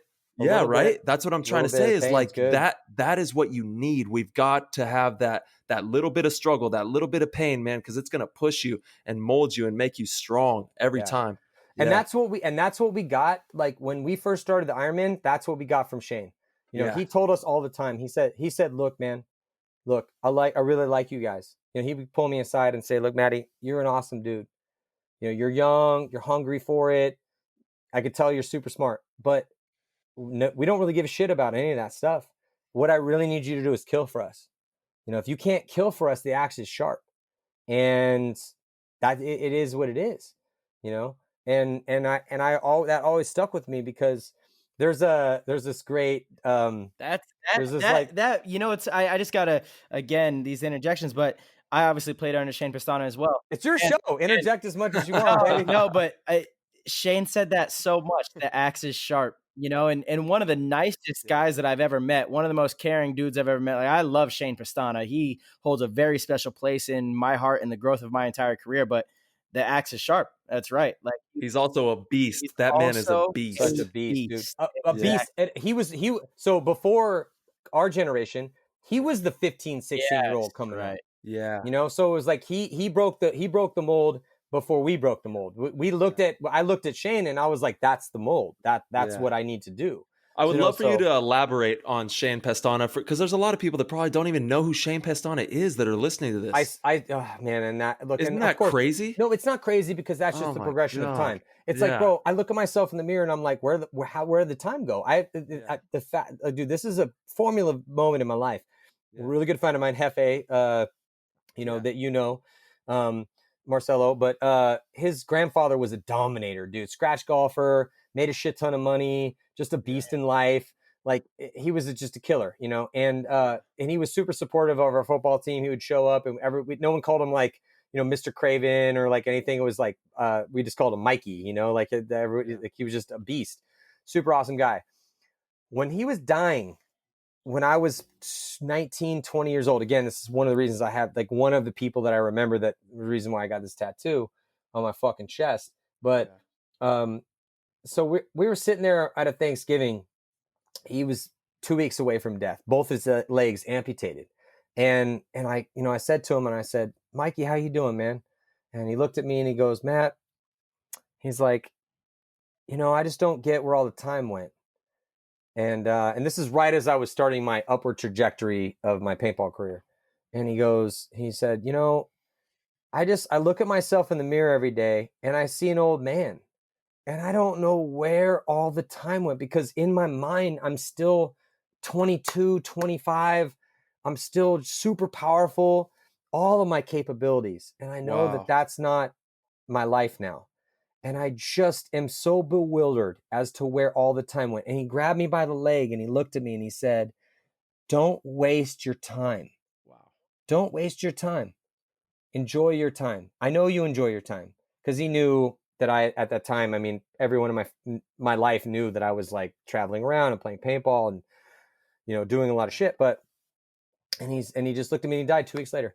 You know, and in fact, it reminded me, I'm going to try to find this actually, because I think it's important, because, you know, Tim died recently, and there was a quote that I felt really, this is it right here. It's a Jack London quote. And this is just so appropriate to Tim's, you know, it's hard for me. It's like, social media is hard for me, man. It's like, it's hard. I don't mind doing the stories, but like it's just, I'm so from a place where it's like, I craft something, I give it to the world. I craft something, I give it to the world. This like shotgun, like you know, do that stuff. It's like, that's hard for me, because I'm still in that kid that's like, you know, why do these people give a fuck about what I say? You know, it's just weird that, you know, but I'm just being honest, you know? And so, so it took me some time, because I wanted to post something, and I was like, man, and I just found this the other day when I was on my trip and, you know, going to Tahoe and looking at all this beautiful scenery. And I just think that this is such a beautiful, this is perfect. And it's Jack London, you know, who wrote Call of the Wild. And anyway, so the quote goes like this: I would rather be ashes than gather dust. I would rather my spark burn out in a brilliant blaze than be stifled by dry rot. I would rather be a superb meteor, every atom in a magnificent glow, than a sleepy and permanent planet. The proper function of man is to live, not merely exist. I shall use my time. Wow. That's beautiful, man. Jeez. You know, it's like, that was Tim, dude. Like, that was Tim. That was you guys. That was Mikey. That was all the fucking dudes I've loved. You know, all the people I've loved in the world. That was them. You know, it's like my sister has a tattoo on her chest, on her ribs. It says, "Death plucks my ear and says, 'Live, I am coming.'" You know, and it's like, bro, like that's what we're here. That is it, dude. Like, you are trapped in this fucking meat vehicle, making your way towards death. What the fuck are you gonna do with it? Yeah, you know? dude. Like, that's it, dude. That's here. That's what we are doing. So you sounded like Alex Frazier right there. That was like an Alex Frazier quote. Oh, me and Alex do, like, but we just tee off on philosophical shit all day long. Yeah, for sure. What kind of vehicle are you? If you're a meat vehicle, Matty, which vehicle is it? What are you? I don't know. I'm not that good looking, but I'm not completely ugly, so I'm like probably like a Camry. You know what I'm saying? Like, you know, like, you're like a Toyota Tacoma. You know what I'm saying? Yeah, a truck. I think a truck. I feel like a truck. I'm not small. I can carry some weight. I've carried weight up mountains before. I think I can carry some weight emotionally, physically. So I feel like some sort of like Toyota truck can hopefully, I'm knock on wood, last the distance. But... Yeah, me too. Let's all do a little knocking. Fuck, man. Like, seriously, because nothing's promised, and that's why. You know, that was one of the reasons why we created this. Nothing's promised. We want to carry on paintball into the forefront, and people need to hear these stories. People need to have the inspiration and the love and show that love for the game, because it's given us so much, and we're forever grateful for it, for these opportunities.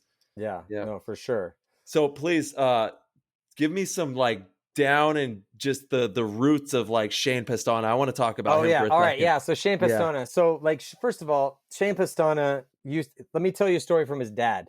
So Shane Pestano, we used to roll up. Shane Pestano. We used to roll up. So when I first got on the team in 1998, one of the greatest coaches of all time. Hands down. I feel like the greatest coach, to be honest. He Phil Jackson of paintball, in my opinion. Yeah. I just don't think you can put anybody else. Tim and then all the other coaches. That's just me. Like every time he touched. So when he touched us and you have to understand, when we got on the team, and I'm 20 years old when I get on the Ironmen, literally 20 years old. I get on the Ironmen. Shane Pestano is like 28. So he's coaching us and playing, and he's 28 years old. So maybe 29. So then so he was, when he was a 15, 16-year-old kid on the team, 17 and whatever, 18, they were just winning everything. Yeah. Then he comes and we come on. So this is championships. Then we come on the team, championships. Then, and this is actually, it's interesting because this was like a rough moment for me in my life when we left to form Excessive, which is a different story, and we can get to there. But, you know, let me just talk about how awesome Shane Pestano is before I get to that story. But it's coming for sure. We're getting there. Yeah. So dude, he's just like, I called him in Push or Sunday Drivers. I call him like the ultimate older brother because he's that guy. You know, he's so passionate and cares so much about you. Like, he cares about you like your blood.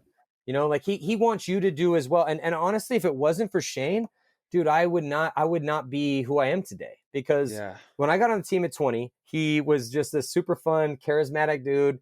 You can go drink tequila shots with him at the bar. He'll beat your ass at the paintball field. He'll hold you accountable to when you fucked up. Like he's gonna do all of the things. And so he is like the ultimate older brother.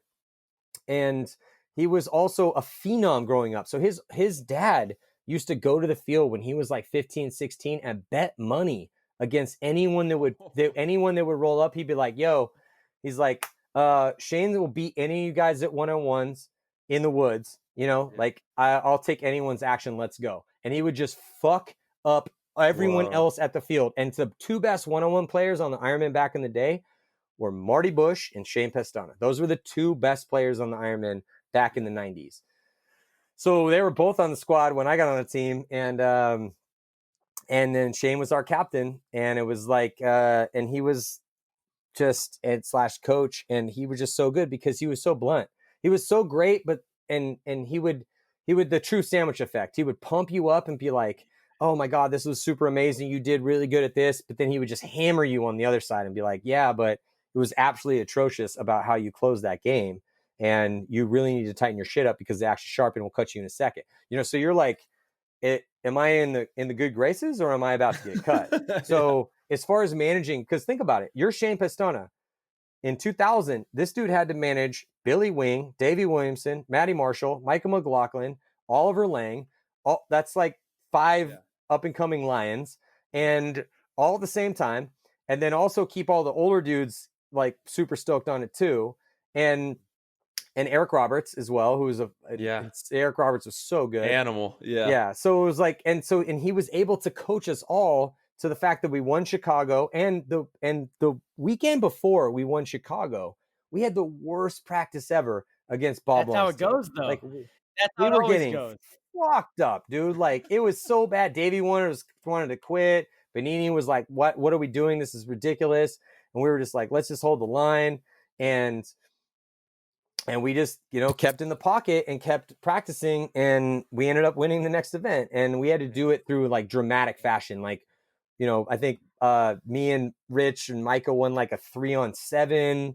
We had to win another like crazy one. Oliver pulled off some crazy shit. Eric, everyone contributed through a 10-man event, pulling off crazy shit to win that tournament. What was it like playing with a young Oliver Lang?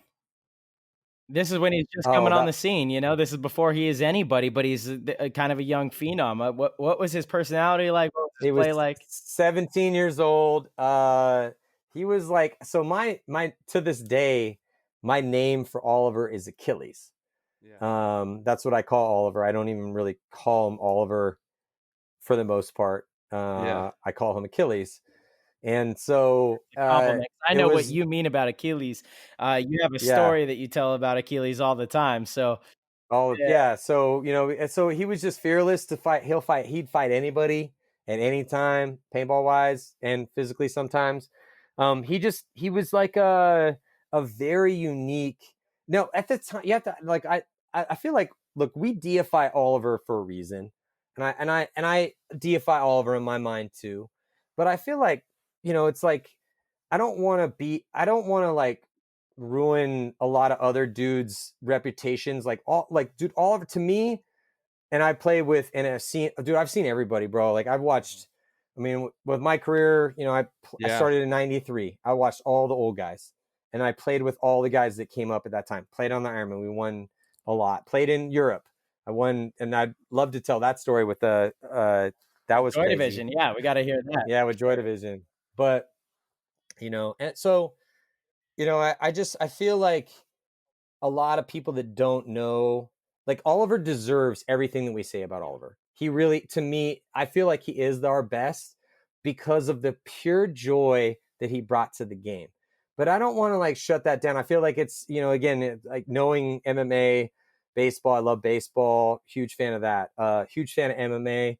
Love that. So I golf now. I love football. Like I just fucking love all of these different sports. I love having that who's the best conversation. But I feel like sometimes people that never really saw all this stuff, like put Oliver in this other clarification. Like I feel like Ryan should be up there too. It's like, I and you guys right now, it's like, I don't know, Marcelo and Tyler, how long you guys are going to play. I had a great career. I stopped playing at 28 years old. It's like, because that's a different conversation, but it's like, I feel like Oliver he was like a supernova, he was just like, he was literally like a fucking supernova. So I could literally spend 2 hours talking about every single moment I had with Oliver and why I call him Achilles, meaning like he's invincible and he is the best warrior of his generation, which I do feel he is. But I just don't want to knock the guys that are right behind him. You know what I'm saying? Like I feel, and I feel like he's overtakeable because he did stop playing to go seek, his and God bless him. It's like, look, man, I love people that are on journeys. He's on a spiritual journey. I respect that, but, so although my name for Oliver is Achilles, what was it like? I'm sorry, Marcel, I didn't mean to go on like a little tangent. We're here for it, baby. But knowing how good Oliver is, I feel like the conversation, because it's like Lasoya was in there too, and it's like all the guys that are playing now are setting a new precedent. And I feel like guys like Lasoya and Oliver are on like a different level, but you guys that are still doing this, you're on a different plane. You know, it's like you guys have transcended through generations. So we did too. You know, it's like I came up, we're playing 10-man, 25 minutes in the woods. When I left, we were playing X-ball and 7-man on airball bunkers. And that all happened within the framework of 13 years. You know, so but I want to just put it out there that, look, don't feel that just because Oliver Lang is the greatest paintball player at all time, that you can't get that one day, you know? Yeah, absolutely. Absolutely. But I'd like to give you guys. He's like the first super. Again, he's the Michael Jordan for a reason. He's a superhero. He's a fucking superhero of paintball, and you know, he deserves everything that we praise about him. He truly does. But here's what I think is why.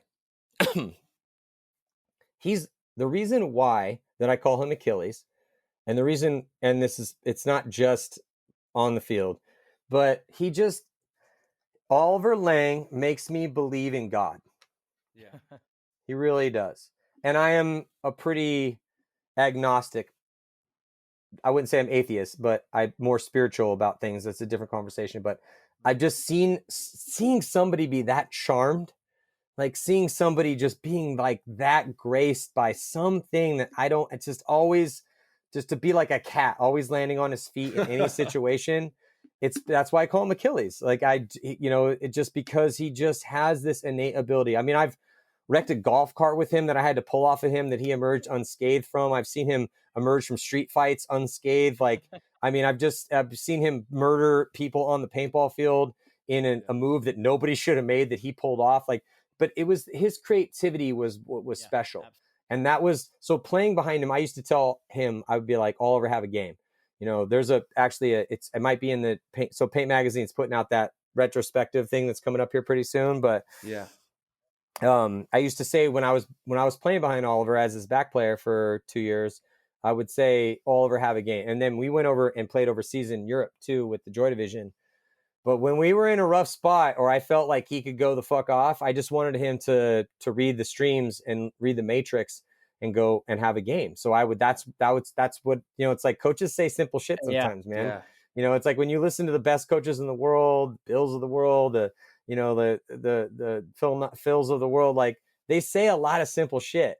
And to me, getting Oliver to get to his best thing was, I would just be like, hey, this is what's happening. This is what's happening. This is what's happening.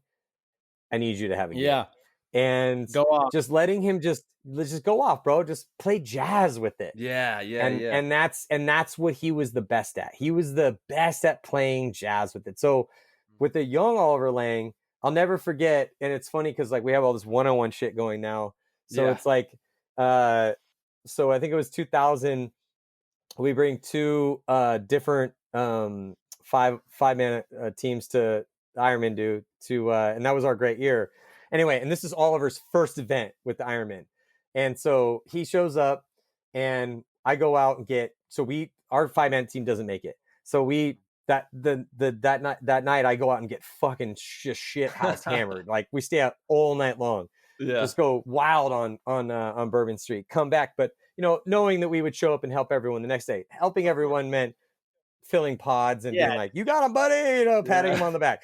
Like that's all we were going to do. So we knew that that's what we were going to do. So like I show up in the morning, no sleep, still hammered at the field. It's 8:00 in the morning. And Todd Adamson walks up to me and he's like, hey, you have to play in the one-on-one. And I'm like, what the fuck I do? I'm not playing in a one-on-one. I'm drunk right now. And he's like, well, you still have to play. And I was like, well, why? And he's like, well, if you win, I'll give you $1,000 because you're playing for a jet ski. I already paid for you to play.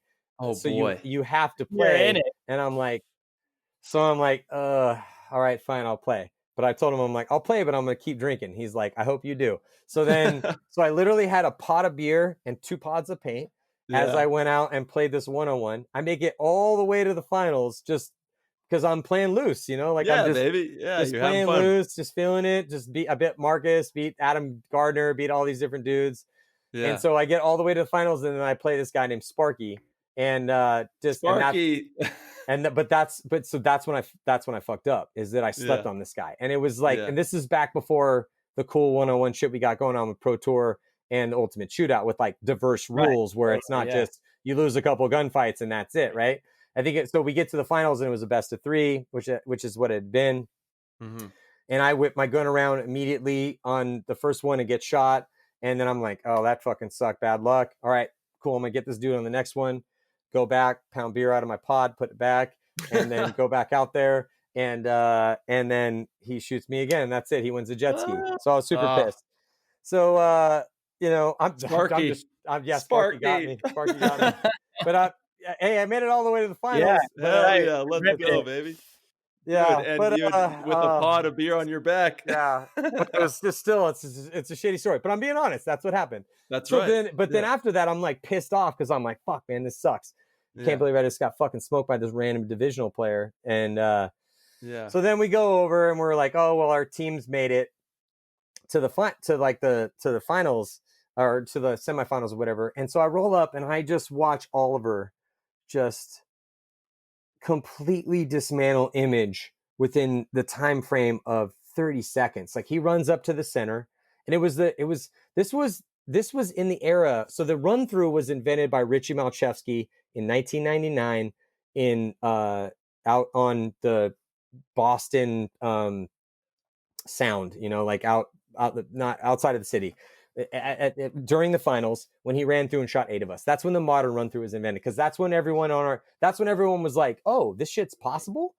And then so Oliver kind of did the same thing the next year. So he rolls up and we're watching this, and he rolls up to the center, looks up, and just runs through and just creatively just destroys. And creative destruction is an interesting concept. So he just runs up and creatively destroys Image, makes it look incredibly easy, shoots all 5 guys. And it was just like, and that's when I thought to myself, like, because at that time, man, all the guys on that up and coming group, Todd Martinez, Alex Frazier, Ryan Greenspan, like all of the younger guys on the Iron Kids, to us were all essentially the same. It's like, oh, who's going to be the best? We kept trying to get Ryan on the team. We kept trying to get, but Oliver had a big chip on his shoulder. So he was like, fuck you, I'm going to take this opportunity to go play for the Ironmen. Like we were all fighting to get Alex and Ryan on the team too, because we kept seeing shit like that in practice, where Ryan would run through and shoot a shit ton of people. Alex would run through and shoot a shit ton of people. Yosh was super solid. So we got Yosh on the Ironman actually in 2001. But that moment right there, that was just this like eye-opening. It was like it was kind of like the paintball gods had just decided to highlight this one guy, and then it just kept going in his career and then his personality. So again, I could probably spend 2 hours talking just about my experiences with Oliver Lang, but that specific moment when he shot all 5 dudes on Image and murdered everyone. I had another moment when I was playing with Joy Division overseas when we won in Bitburg, because no one had actually, at the time when we won with Joy Division, no one had done that. Like no one had taken American mercenaries over to Europe and beat everybody, especially when there was Image was there, Avalanche was there. I mean, there was like Ground Zero was there. And so all the heavy hitters. Yeah. So it's like me, Oliver, and Michael McLaughlin, and a bunch of Swedes that nobody knows went and won the tournament. Like, that was a fucking big fuck you to the world,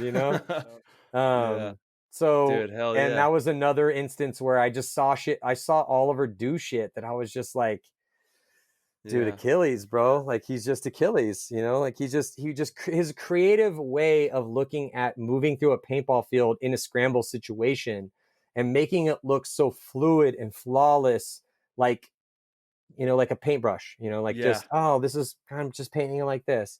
And I was behind him. I got to see Oliver Lang become Oliver Lang on the field. That's like how many paintball players get to say that? No. Like I got to see baby Oliver Lang become the best, became the god, the greatest paintball player, Oliver Lang, on the field, in foreign lands, fucking up people that like should not have, that we shouldn't have been fucking up. Yeah. So dude, that was a glorious paintball experience. No, so I'm glad that you asked. I'm glad you asked the question. I got to watch it on the field behind him, shooting paintballs over his head, yelling at him to please do this and please do that. Yeah. And then he just took it from there and just played jazz with it. So, and that's the creative. It's it, man. It's being creative. It's trusting your process. He trusted every decision he made. He didn't second guess himself. He had full faith in his process. Yeah, that's the thing. He has more confidence in himself, and not in an arrogant way. Well, maybe sometimes, but that's he just part of it. knows. But he has more confidence for sure. Sometimes in an arrogant way, but for sure. Yeah, but that's part of the magic. Yeah, it's part of the it. magic. And he is unapologetic in the way he moves through a paintball field as well. Like that's something we speak about often when you talk about successful people. They're often unapologetic in their pursuit, and it takes that. And it's funny, you saw the beginning of his career. I'm very fortunate because I grew up playing on Aftermath when I was 13 years old, getting the chance to play against Dynasty when Oliver was entering the height of his career. Ryan Greenspan, Alex Frazier, Yosh, all those guys. I got to learn from him as the student, on the other end, pretty much my whole career, because then he went to the Ironmen. I went to the Ironmen and got to kind of play under his wing. So Oliver and Tyler, I know you have a lot of very close and personal stories with Oliver as well. He's who he is in the sport for a reason, and it's definitely justified. There's nothing nobody can take from that. Totally. He's the high watermark. Yeah, totally. He is the GOAT right now. He's the GOAT. He's the high watermark. I mean, it's like when you look at different generations, there's so many different instances because the game changed so much. But yeah. I really truly feel like if we put Oliver in any one, like if Oliver came in right now, I truly feel he'd probably be Oliver Lane. Yeah. He'd be amazing. He would be fucking people up at 17 years old. I feel like if we put him back in the 80s, he would have had a pump gun running around and fucking people up. Like, yeah. I really, after seeing what I saw to Oliver, and it's not just in, like, I played like woods ball with Oliver too. In fact, not only have I played woods ball with Oliver, this is an interesting anecdote. So I've done a lot of like force on force training with military guys, right? Where we come out and actually do and play the Op 4. So, and I brought Oliver out for that one time. And so we went and we're doing a training op with Navy SEALs. And so we were doing like L-shaped ambushes and just doing all these different elements of just being the opposition force, the Op 4. Yeah. And I got to befriend the guy that would do these that was setting all these up. And his name was Brian Bishop. Great guy. And it's a longer story, but we would go drink beers and stuff. And I remember that talking to Brian after, this is a guy that literally, he was a ranger, fought in the war, did all sorts of crazy shit. And so after seeing Oliver beat Oliver in these, us playing the Hajis in the war games, essentially, yeah. He would come back and say to me, he's like, I've never seen anybody that has combat instincts like this guy. I've never seen it before. Like, I've never seen somebody in an instance to do, move like this. And he was just so athletic and so smooth and so fluid and so unfuckable, like, mentally in a pressure situation, unfuckwithable. And so, yeah.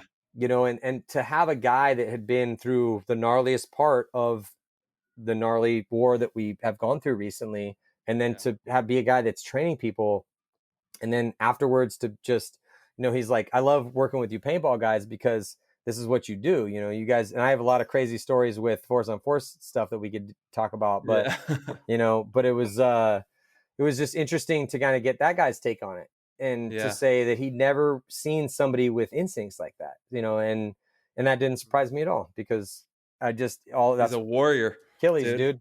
Achilles. He's a freaking warrior. Achilles. And dude, you have that bloodline too. You're a damn warrior yourself, man. It's no wonder that you guys crushed it on the field together. And you've done so much with your career, Matt. You've played for some of the most successful teams to ever play in the game. You have countless. I mean, you used to write for magazines in the heyday of print magazine. You had the Matty Ho show that was super successful. Yeah, well, that's that's a story too. Like how I got into that shit. That's like a whole nother side of things. We could how did and that talk open for up? 12, 14, 35. We could. I'm just wondering, like, I mean, like, Yo. I'm down to go. I'm down to stay as long as you want. I do need to pee, and I need it up on my drinks. Like, do you guys want to keep going? It's up to you guys. Honestly, we're approaching 3 hours and 20 minutes. I think for the viewers, dude, this might be digestible enough. We're gonna have to have you back. Is what we're gonna have to do, Matty. We're gonna have to have I'm too down. because, again, we could talk, and I want to, and I know Tyler does too. We want to talk all the way through this because there's nobody better to tell the story of paintball than you.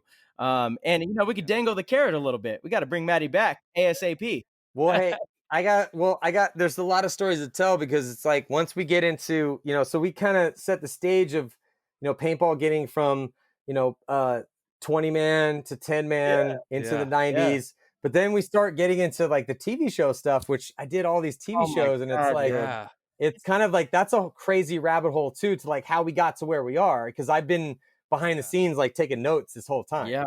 It's like, I started off as this SoCal paintball player kid, but it just, and then once we got into that point, that's like a whole nother adventure too. Well, you're super smart. You're a smart guy, and you know how to capitalize on opportunities, and you're aware of the opportunities. You're aware of what's going on around you, and that's something to be said because a lot of people aren't aware of what's going on around them fully. So that's a skill set. Where do you pick that up from? That awareness? I don't know. I mean, I just feel like if you don't have your wits about you, like, what are you doing here? Right? It's like, I just remember being on the first couple, just a small little slice of it, but that going in when you first do anything, whatever, like again, showing up to play paintball with all the older dudes, and you're just like, oh, you're a deer in the headlights. Yeah. But how quickly, and this is just like you need to be attentive to this, like figure out how things work, who does what, like how does this all function? What is if you break it down from into the microcosm of this specific moment, like how do you work in that thing? And I think that's because, I wasn't the biggest, strongest guy coming up, like I did end up becoming a bigger human being, but I grew up being like somebody that had to live on my wits, so it's like, and having to live on your wits, you start to figure out, like, all right, well, this person does this, the person does this, I talk to this person, and it's like, you start to figure that shit out. So then when going into paintball, that sort of thing, and then paintball only heightens that, like that only gets better when you get to paintball, especially at a high level. Then going into the TV shit, it was like, all right, well, in 2003, when this thing first started kind of becoming a thing, then I started kind of figuring out like, well, pretty quick after being a deer in the headlights, I'm like, what do you do? What do you do? How does this all function? How can we do this better? And that's then over time, again, it's 2020. So 17 years ago is when I did my first kind of like on air, on camera thing. Well, actually farther if you do the Sunday drivers shit, but but anyway, so it's like, that's kind of, dude, you just keep your wits about you at all times, man. Totally. You never know. Like you got your wits. It's like General Mattis said, the most important space on the battlefield is the 6 inches in between your ears, in between your ears, so I think about that. I mean, I thought about that before I even heard that. When I heard it, I was like, yeah, of course. So you just got to keep your wits about you at all times.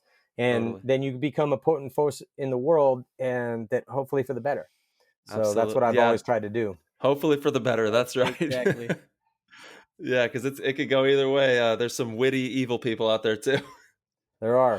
Those people suck. Matty, how soon can we have you back on? Because talking about the TV side of things and the future of paintball and things like that, I think we could do another 3-hour show just on that. I think literally haven't crossed out.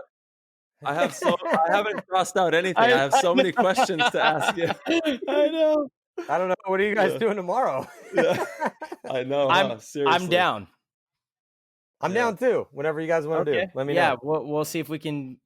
That would be great. Yeah, absolutely. Because again, there's so much that we could talk about and discuss. And I mean, Matty, I literally have nothing. I have nothing crossed off my list. I've got like 5 things here. Haven't got to any of them, but we're at 3.5 hours. I think we need to let this be a digestible piece for people. And Matty, you're just. We're talking about all these legends, but you're a fucking legend, dude, and we're so thankful for you. We're Marcelo, this reminds me of, and Tyler, I'm sure we could do this too anytime you want, but this totally reminds me of when you're like, hey, let's show up for lunch. I can only be there from like 12 to 2, and then it's like 5 o'clock, and we're just fucking, Just, 8 beers deep. And I'm like, yeah. and you're like, I might have to Uber home. And I'm like, bro, it's been such a good talk. Exactly. yeah, dude. All right. Well, before we go, what would be some advice you want to leave the listeners with, about paintball, about life, whatever, man? Oh my God. I would say that, look, put yourself in situations that don't make you comfortable. If I could look back, I'm so happy that I just said yes to a lot of things. Like some people are like, oh, don't say yes to everything. Like, dude, if I didn't say yes to kind of almost everything that presented itself to me, like I would have a way less rich life.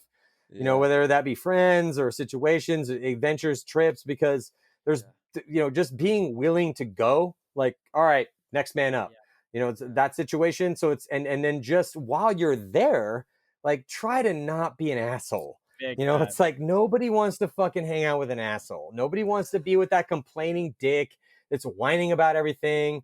Like, just try to be, like, even if you have to fake it, try to be as super solid as you can.